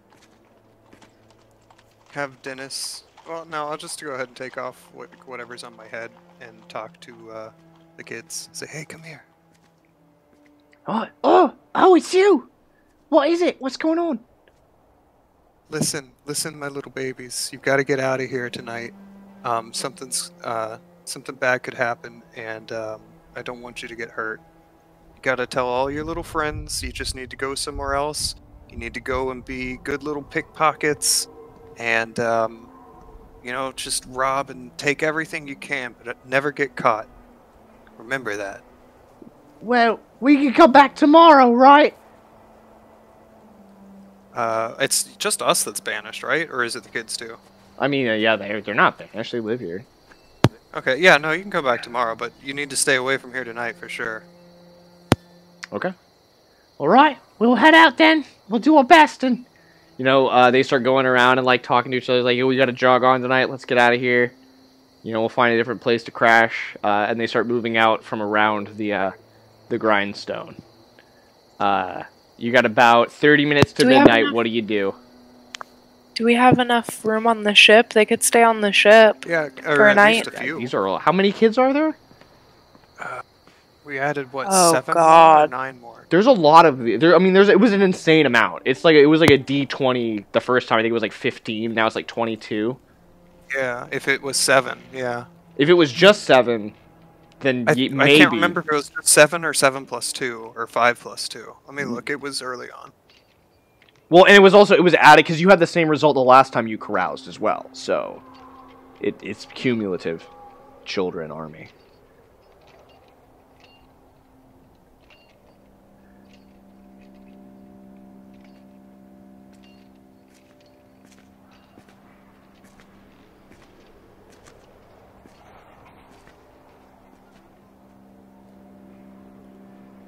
So yeah, we'll just say no. I mean, if we're not sailing on it, they can, Never mind. they can go and sleep on it or whatever. Not this many kids. Well, not all of them, of course. Oh, but We yeah, did tell some of them. Because you did send the kids to your boat, so they know where it is. originally. Yeah, you could send some of the kids to sleep on Yeah. the boat. Some of the other ones will figure out a place. There's places, but the important thing is you warn the child army. Where do you all go? I think the dogfish would be safe. Or not the dogfish, the silver eel would be safe. We've been going there too much. Moldy Corvus is a pretty obvious spot for us, but I mean, it's a fun spot too. We could go there and carouse. Or we haven't been to that other bar if you want to go there and carouse. Oh, the Yeah, golden something. Whatever. I mean, wouldn't that be here in Giblet? We need to get out. Is that in Giblet? Wait, Yeah. what are you looking for? In Lankhmar. The The golden lamp something? Isn't that Oh a yeah, bar? no, those are that's the carousing district. Yeah, there's a couple. There's many different. There's a whole carousing district that you could like just go drink at tonight. But is it in Giblet No, Gibbies? no. This is the slum district. Okay. That's gotcha, okay. So you all go to a tavern whilst things go down at the grindstone. So I'm going to try to do this in a cinematic way here that, everyone can enjoy. But for the most part, you are all going to be drinking and other things are going to be going on. So you get to you enter the doors of the Golden Lamprey, the Golden Lamprey. We'll say you go there instead of the Silver Eel, which is the Golden Lamprey is a slightly higher end, like nicer establishment. And as you enter through the swinging double doors of this establishment, simultaneously on the other side of town in Gibbet's Giblet, a number of Pimp Street scutters slip into the now unguarded entryway into the inner courtyard. And as you walk up to the bar and sit down and start ordering drinks, the scutters are lighting their torches from a hooded lantern. As the bartender pours you your beverages, the members of their band kick in the bolted door to the area where the guards are and start cutting them down one by one as you start cutting down your shots in front of you one by one. Then the scutters break into teams as you yourselves split off for the evening, going to different parts of the bar. These scutters go to different parts of the tenement. 5 rush into the common room, hurling torches all about and hewing to all sides with their blades. Another 3 charge up the stairs to take any sentries by surprise. The last 7 kick their way into the king's court, attacking King Corval as he attempts to flee the chamber. Choking smoke begins to fill the tenement as choking smoke begins to fill your lungs in the alleyway behind the Golden Lamprey as you inhale some of that pure Stygian Black Lotus. Finally, the scutters withdraw into the streets as the owlets rain arrows down on the fleeing knives. The smoke and heat inside the tenement is now blinding. The scutters vanish down the streets and alleyways, leaving the tenement to burn to the ground. The owlets shooting arrows down for a few more moments on the escaping knives. Finally, the neighboring Lankhmarts awaken to discover the inferno. Finally, the slum dwellers move to try to contain the blaze. As you all deal with the effects of your own intoxication, go ahead and, on a scale of 1 to 11, how hard do you party on the night you betray King Corval? I guess I need to keep my wits somewhat about me. I'll probably do it to like a 6. Okay. Alright. I'm going 10 tilt. And then Desmond's gonna drink too. I think Desmond's just gonna get crazy. Desmond's going 11. 11, so 11's a 20, a 10 is a D16, a 6 is a 7. No, I'm sorry, a D8. 6 is a D8. Oh man, Desmond got a 19. Okay. A D8, you said? I got a 7. A 7, okay. And a 3 for Osolva. Okay, so the 3 roll a d5.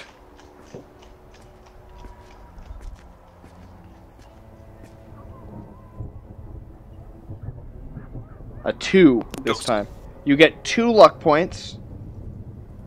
And a skald, so a bard, is now following you, singing tales of your exploits of Osolva the thief. Bouchicha, roll a d8 for your luck, and you again find yourself in debt to someone. Oh my god. And that is the second time I've rolled only a 1.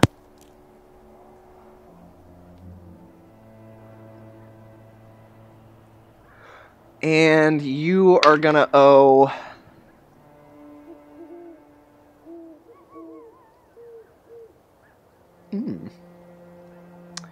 You owe 64 gold rilks to a Lankhmar noble.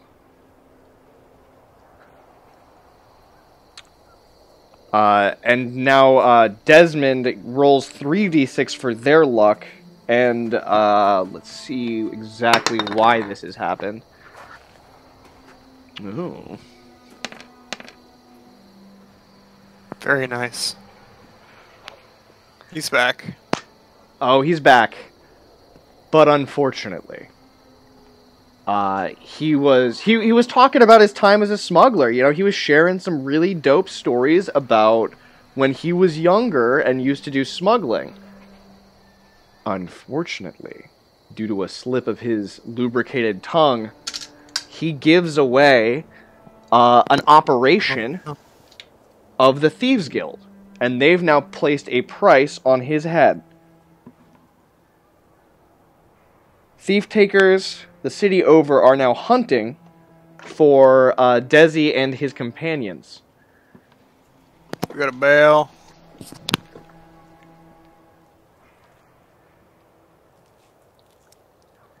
So it is now the next morning. Some of you are hungover. Some of you are now further in debt than you were the day before.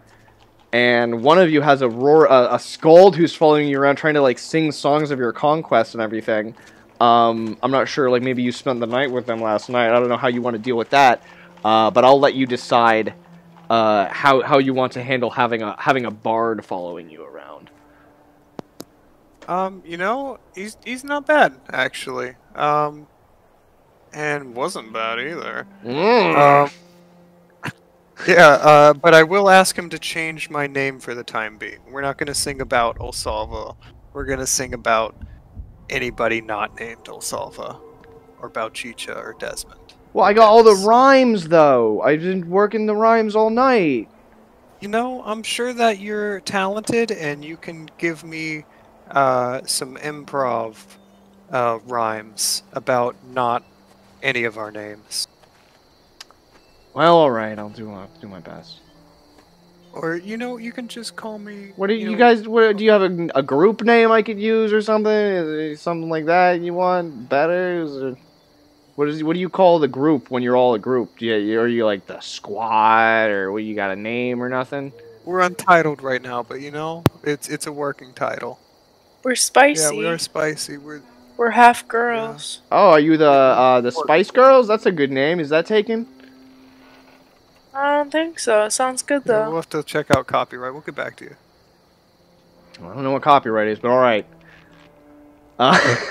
So stupid. So yeah, you deal with that. You wake up. You spent the night in the tavern overnight. You accrued a little bit of debt here. What do you do the next day? I'm gonna say that we need to figure something out here. We're gonna get out of town. Is that the plan? Does that sound good to you? I mean, that's my first thought. We need to bail. Plus, all this like crappy weather. We need to like. Yeah, I've had some bad luck. Getting some bad luck. Yeah, we need to get a change of scenery and maybe head to Lankhmar and see if we can get some money from Desmond's charmed people, and maybe get you a little bit out of debt. Is it the next day? It is the next day now, yes. It is the day of, Yeah, it's a better day for sailing.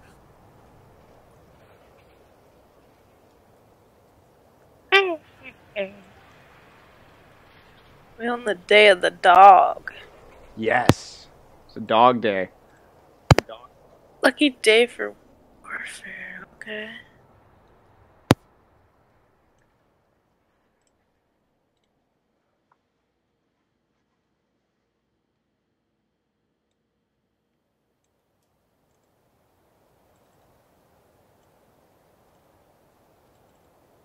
You wanna sail?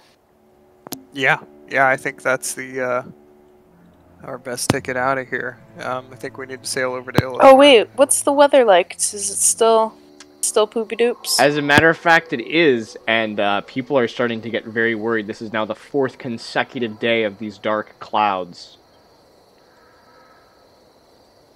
Yeah, I mean, we that's can not a check bad it maybe idea. out on our way out of here. Yeah, let's head to Illichmar. We'll pick up the money from the brigands, and since Old Ning's right there, maybe we should ask him if he knows what's up with the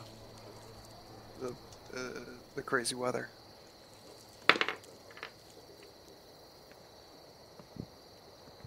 Okay. Is that feasible? Yeah, no, that's totally feasible. So, just so I'm aware, you're going to be leaving town for at least a couple days here, right? Yeah. Yeah, I mean, we need to speak to the witch. So but we need to can't just go speak and to the talk witch to the. until the weather's cleared. Are we just going to the brigands right now, just to go and get Yeah, money? we'll go to the brigands, but the brigands are right there next to Ning's cave. Or am I misinterpreting that? No, they are, yeah. Okay. I mean, we're there anyway, and we can't talk to the witch until the weather's clear. Maybe he'll know why the weather's bad, and we can work on that. Yeah. If there is a magical reason for it, or if we're just in some sort of, climate crisis. So, I'm going to say that, this is probably a good point. I'll definitely get you to Illichmar. And I need to roll some random encounters here real quick, but you are going to be leaving town, heading over to Illichmar, checking on those brigands that you mind controlled less than 2 weeks ago. So there's still there's the one you mind controlled one of them, right? Like the leader. Yeah. Okay. So yeah, you're heading towards there, and you're going to be collecting that money. And yeah, you do notice that these clouds are localized entirely over Lankhmar. So yeah, be aware of that. These clouds don't appear to be going anywhere. They don't appear to be coming from anywhere. They've just kind of collected over the city of 7,000 smokes, the city of the Black Toga. Definitely has a magical feel to it.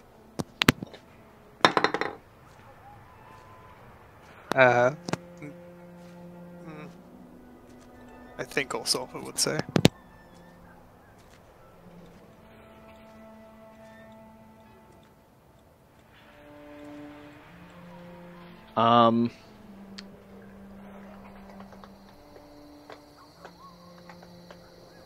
Yeah, so I'm going to need to roll up some of this treasure for you all to collect. And I need to do some timekeeping here for how long this journey is going to take you. You're bringing the kids with you too, the Dennis and Desmond? Yes. Perfect. So it's about a day's journey. So that's going to be the day of the dog for sure. And then I'm going to say that it's probably going to be at least another day of getting to those thieves and back. And then you can travel back. If you wanted to travel back, you could be back by, like, the evening of the day of the rat, moving into the day of the frog.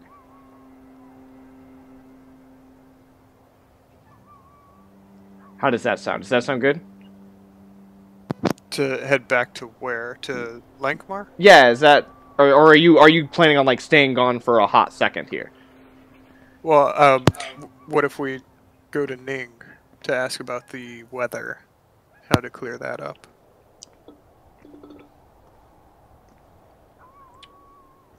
So I think, yeah, you could you could do that. That would it would take a little bit more time, but yeah, no, that actually makes some decent sense here. So let me go ahead and go to my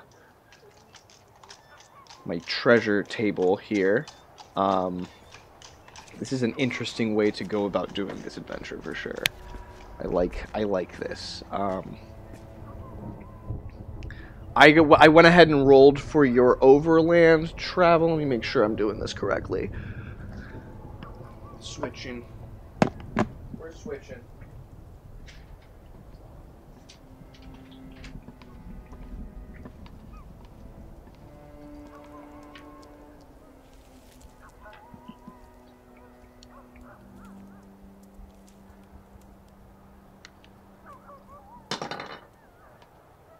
Oh, yeah.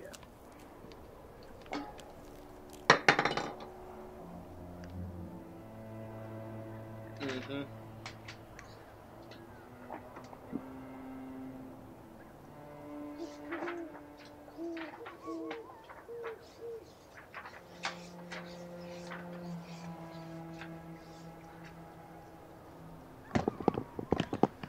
All right, sorry about that. I had to roll some stuff and get some stats, and we're back. You're in the water, in your boat. So just give me a quick second for that.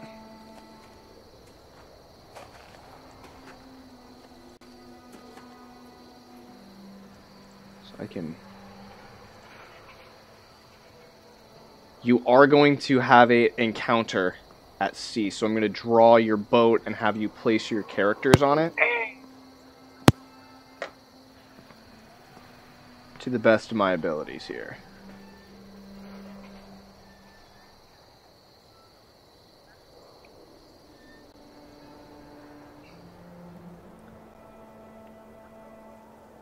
Yeah, forgive me if your boat doesn't look great, but doing my best. This is kind of the entranceway into the lower section of your boat, and here's the mast.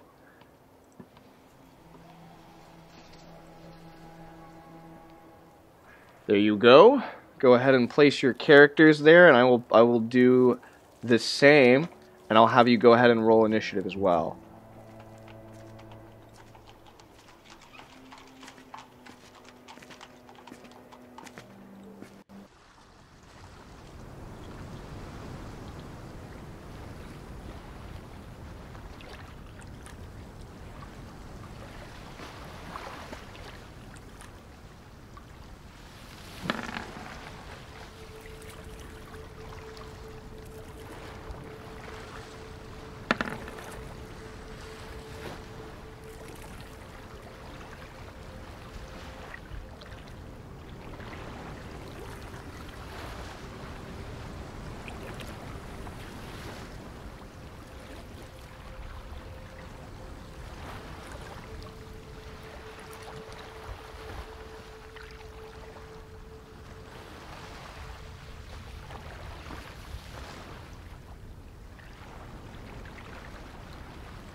Alright, and do you want to throw your characters up on the board there?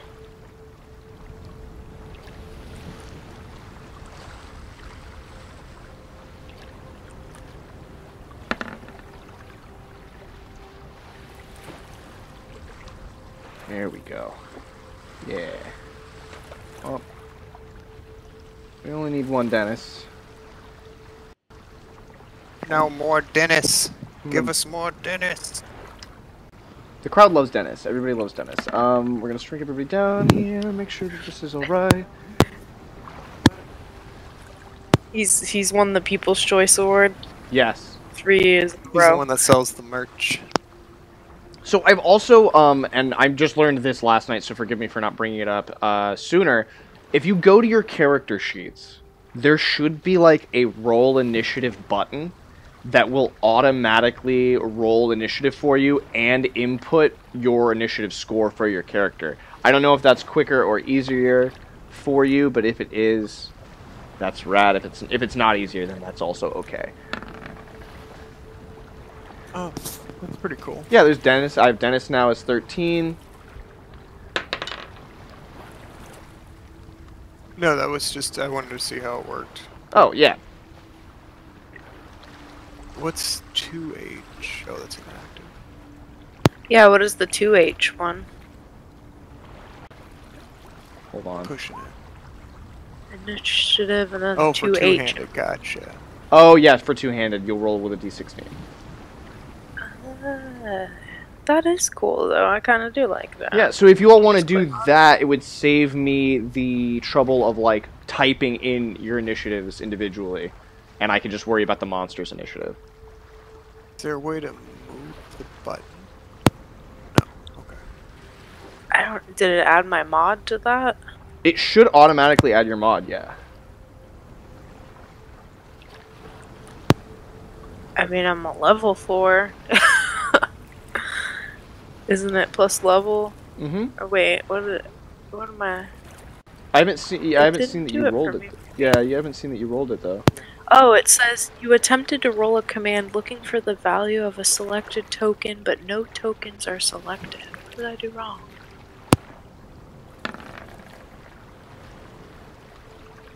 You're on your character. I don't know. I just rolled it and it worked.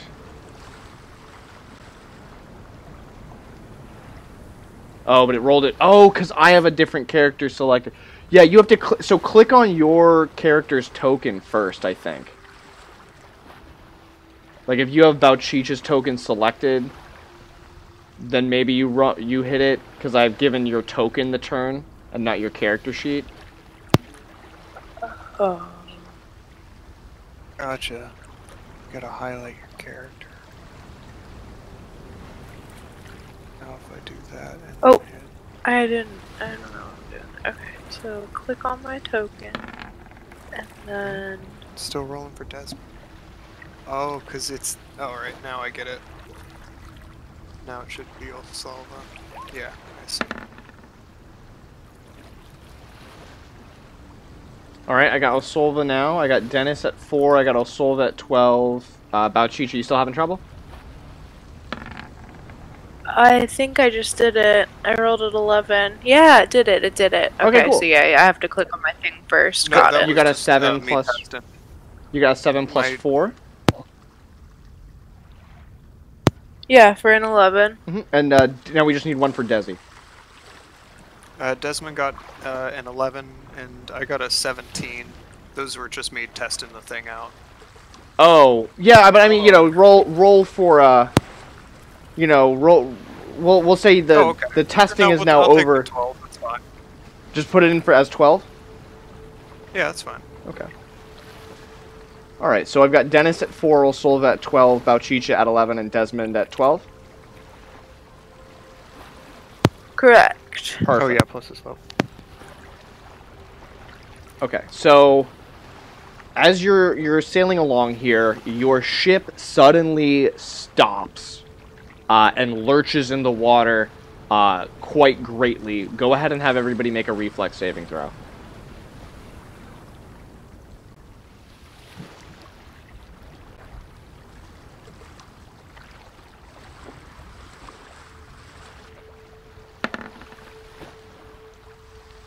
That's a pass for Osolva.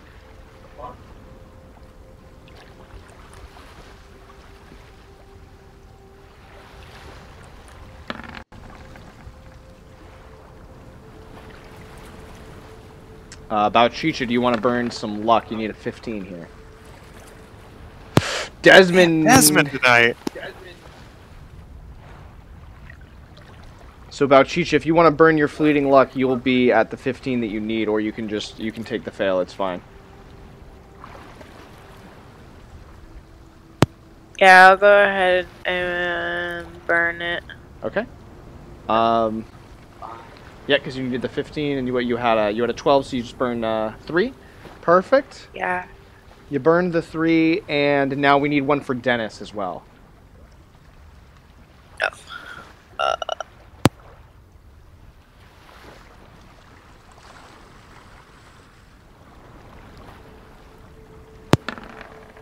Okay, so Dennis doesn't quite get there. However, because Desi got the nat 20, he can choose to help Dennis here. So what happens is your ship stops suddenly in the water, which causes this lurch. Everyone manages to keep their footing, but the boat starts to list to the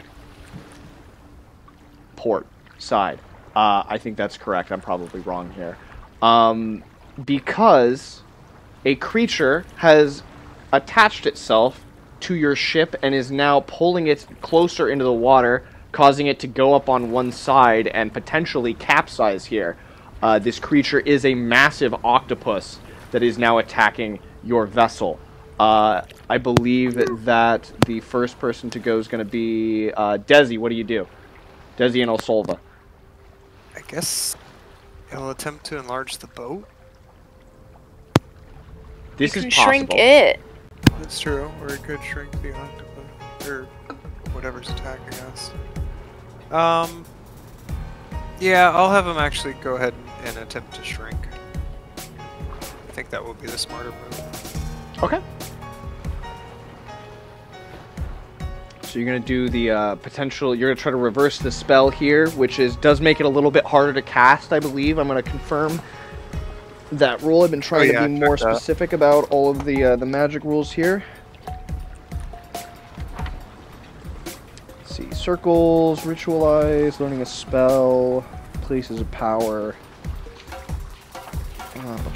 corruption, mercurial, regaining the spell burn, healing damage, clerics, spell burn, spell check, reverse spells. Some spells can be reversed, perform the opposite. Mending, enlarge can be reversed to shrink. Although the spell reversal sounds simple and straightforward as a concept.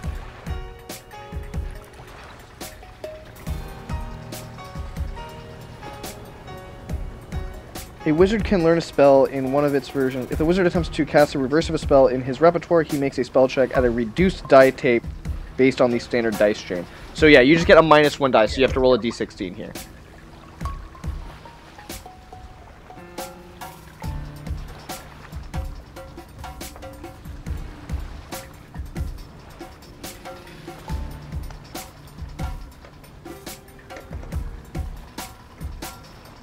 Are you there? Okay. Yeah, yeah, I'm just checking to see if I'm going to spell burn. Where he's at.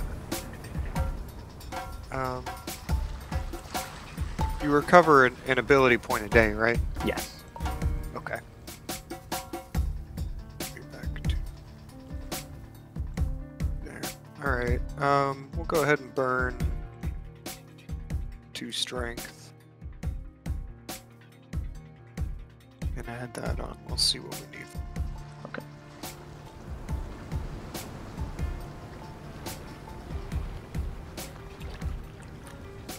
So that's a 21. 21. That should be decent, but let me double check the spell book here. Might want to throw some luck on it.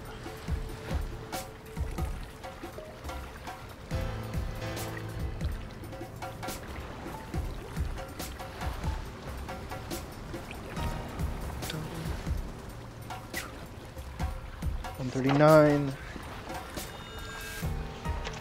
So currently, what do you have? A 21 all day. Currently, you're going to be, Yeah. you know, Can I cutting throw this thing in 3, half. Fleeting luck on that? Yeah, if you want. Yeah, I'm gonna throw some coins.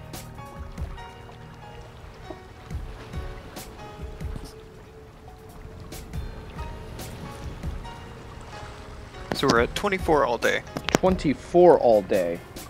So it's going to reduce its size by 300% here. Which is gonna like...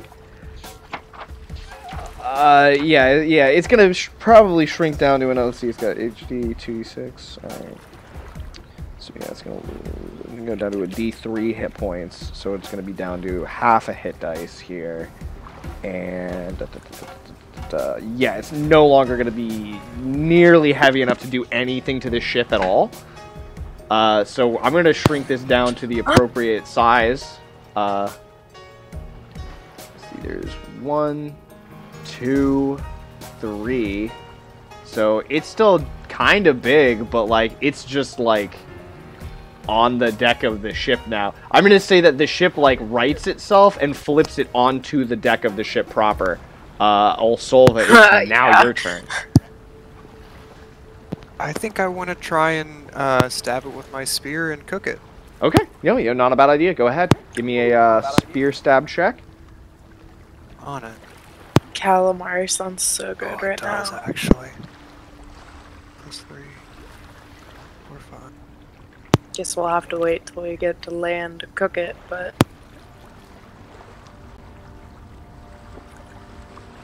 Don't you have a So, brazier 23? or something, like, for cooking on the boat? 17. That hits. Oh, 23 all day? Yeah. Go ahead and roll damage.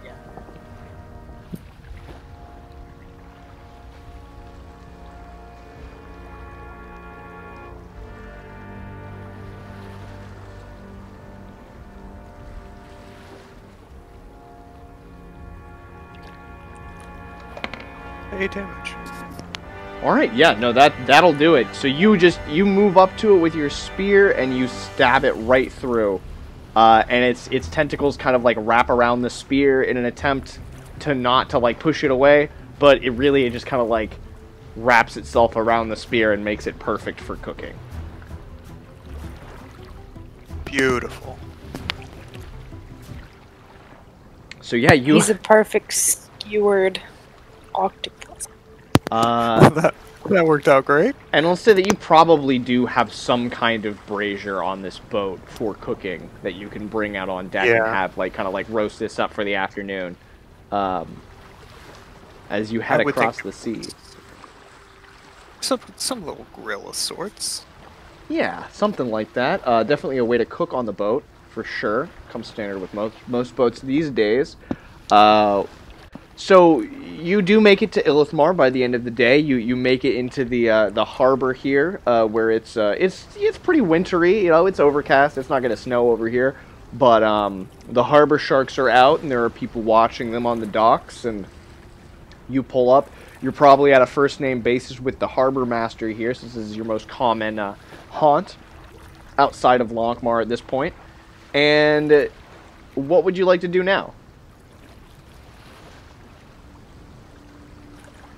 I'll say it's evening on the day of the dog.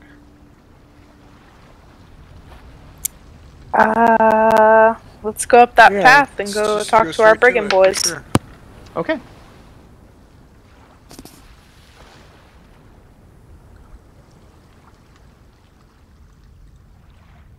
We'll have Desmond lead the way once we get up close to him. Okay. And you lead the way, and go ahead and roll me a luck check here. For anyone in particular? Desmond.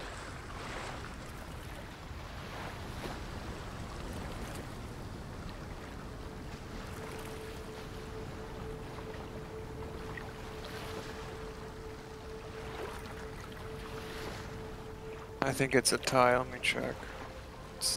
I think that's bad either way.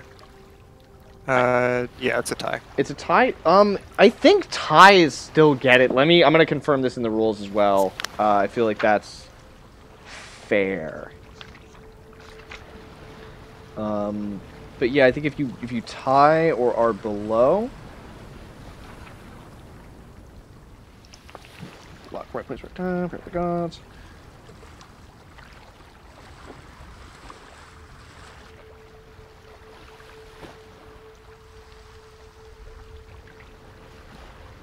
Equal to or less than the character's luck score. So yes. Oh, nice. You do just barely get it, and the person that you, like a week ago at this point, charmed, is actually still stationed there.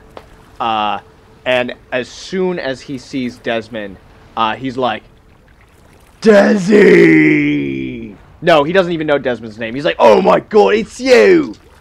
Get over here, come and have some of this stew we're cooking up. We've had a real good week, we have. Oh, thank you so much. You're such, you're probably the best friend, or you're probably the best friend I've ever had. Yeah, I forgot I gave him Solid Snakes. You're the best friend, you're the best friend I've ever had. Now here, you knew. So yeah, there. He's like, how have you been? What can I do for you? Well, I gave you that mission to maybe pick up some cash for me, and I happen to be in the area, and you think I could get that? Sure. He tosses you a coin pouch that's quite full, and let's go ahead and go through this now. There are 45 silver pieces. There are 7 gold rilks. There is a gem of some kind. We'll find that out in a second. Let's see here. Roll one of these again. Yep, it's a simple gem. It's just an onyx agate worth 15 gold pieces. I don't believe it's particularly special, but I'll roll to see if it is. How many pieces? 20? 15. 15. Yeah, it's just an onyx agate worth 15 gold pieces, gold rilks, I should say. And lastly, there is an art object that is worth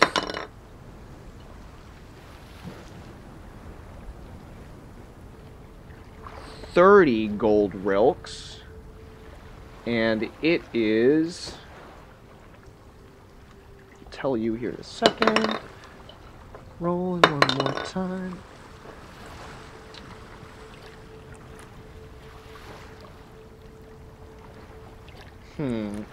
It is a wall hanging of some kind. I will say it's like an Illithmart kind of tapestry almost, made out of like different colored rat hair, and it depicts like the walls of Illithmar with their. It depicts like the sea gate specifically, the gate to the city of Illithmar from their dock district. So it has like these large kind of cyclopean rat-headed humanoids holding up these like tall parapets, flanking either side of like this large gate, with the docks themselves depicted, as well as the dorsal fins of the harbor sharks of Illithmar, all depicted here. This is a 30 gold piece worth tapestry that you've discovered here. It's not in the bag. He tosses it. It's like a big wrapped thing, but he tosses you this little coin purse and all of this other stuff. And you notice some of the thieves are like, why is he passing all the money over to this guy? He's like, hey, you all shut up. This is the best man I've ever met, and he asked me for a favor, and we're gonna help him out. Damn it. Yup. And the best man I've ever met. No, you're too kind. You're the best man you've ever met. Ah, thank you. Thank you so much. That really means a lot. You know, it's tough out here, but knowing I make a difference makes it all worth it. It really does. It really does. Oh, Dusty Brigands. You're just the best friend, anybody could really even ask for. Thank you. And, I just couldn't possibly take up any more of your time. All right, well, you have yourself a good time then. I'll see you real soon, I hope. Yeah, me too. So that was the day of the dog, was it? Yeah. Okay. So Yes. Yeah, you all make it back to Illithmar before midnight. Making it you're spending the day of the rat in Illithmar, which has to be lucky for something, right? The rat god city. Day of the rat is an unlucky day for building or crafting, so keep that in mind. But that being said, you're in Illithmar right now. Are you going to carouse in Illithmar? Are you just going to get a place to stay? Are you going to sleep on the boat? How are you going to spend this evening? I guess we could get a room and then go and hit Ning tomorrow. Or do you want to stay on the boat and not spend any money? I guess we should go back to the boat and stash some of this stuff that we have, the tapestry and all that. Yes. Yeah, I guess we'll just crash there for tonight and then, yeah, that'll work. Okay, cool. I didn't need to carouse, did you? Did you want to try again? Yeah, after I stash all my yeah, you can shit. stash your stuff on the boat. Yeah. And then maybe we'll just carouse. Do we have alcohol? Can we drink on the boat? Yeah, we got it from, or maybe. I take that back. I mean, yeah, you can't really carouse on the boat because it would eventually spill off into the streets, assumably. Okay. So yeah, did you all want to like get turned here in Lankhmar? Yeah, I kind of need to at this point. My luck's not looking so I hot. suppose I'll just play babysitter. Yeah. Go ahead and yeah, on a scale of 1 to 11, how turned do you get? This will probably be where we're gonna wrap the session. 10. A 10. All right, roll a d16.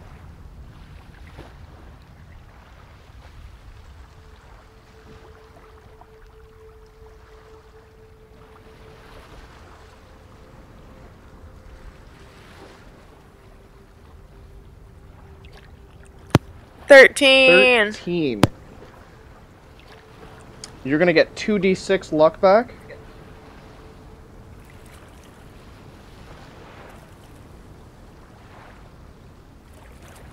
And roll a d4.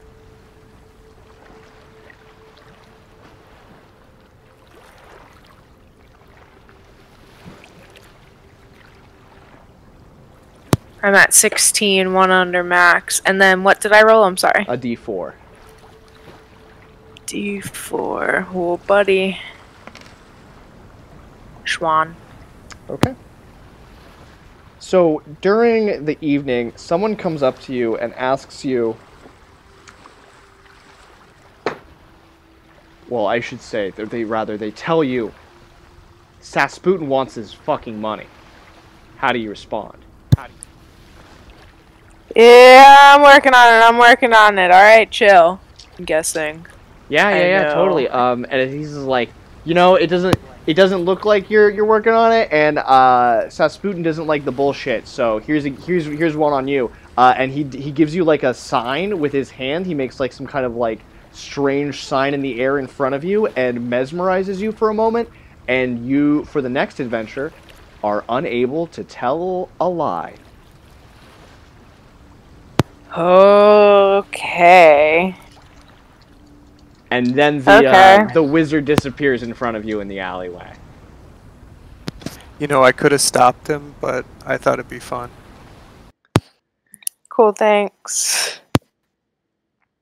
And then, so on that note, I think that's going to bring us to everybody's favorite part of the session, where we ask everybody what their favorite part of the session was. We had kind of a crazy session this night here. A lot has gone down, a lot has changed, and a lot of things have happened that I wasn't really expecting to happen the way that they did. But Bouchicha or Osolva, what was your favorite part of the session? Either one of you.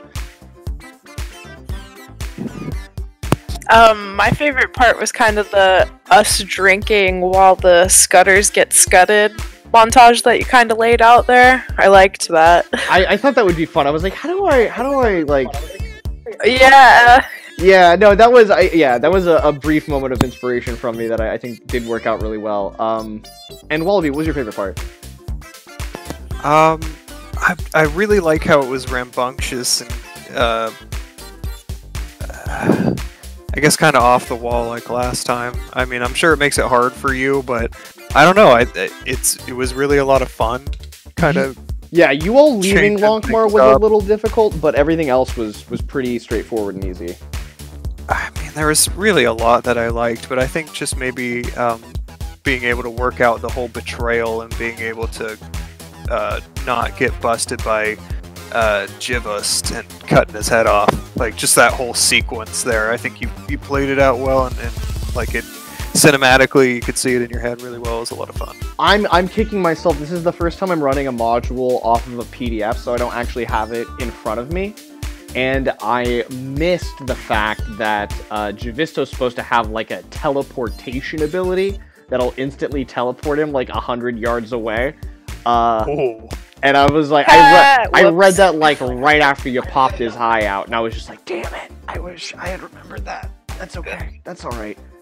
Whoops. There's always next Whoopsie time. poopsie. That's what I get for not getting the physical module and just getting the PDF, honestly. But that's okay. Yeah, I usually take a lot of notes in the margins on everything. But yeah, so that was like that was the only thing I was kicking myself over. But like everything, like you all like turning King Corval kind of into the Abyss and making that all kind of go your way was super, super cool.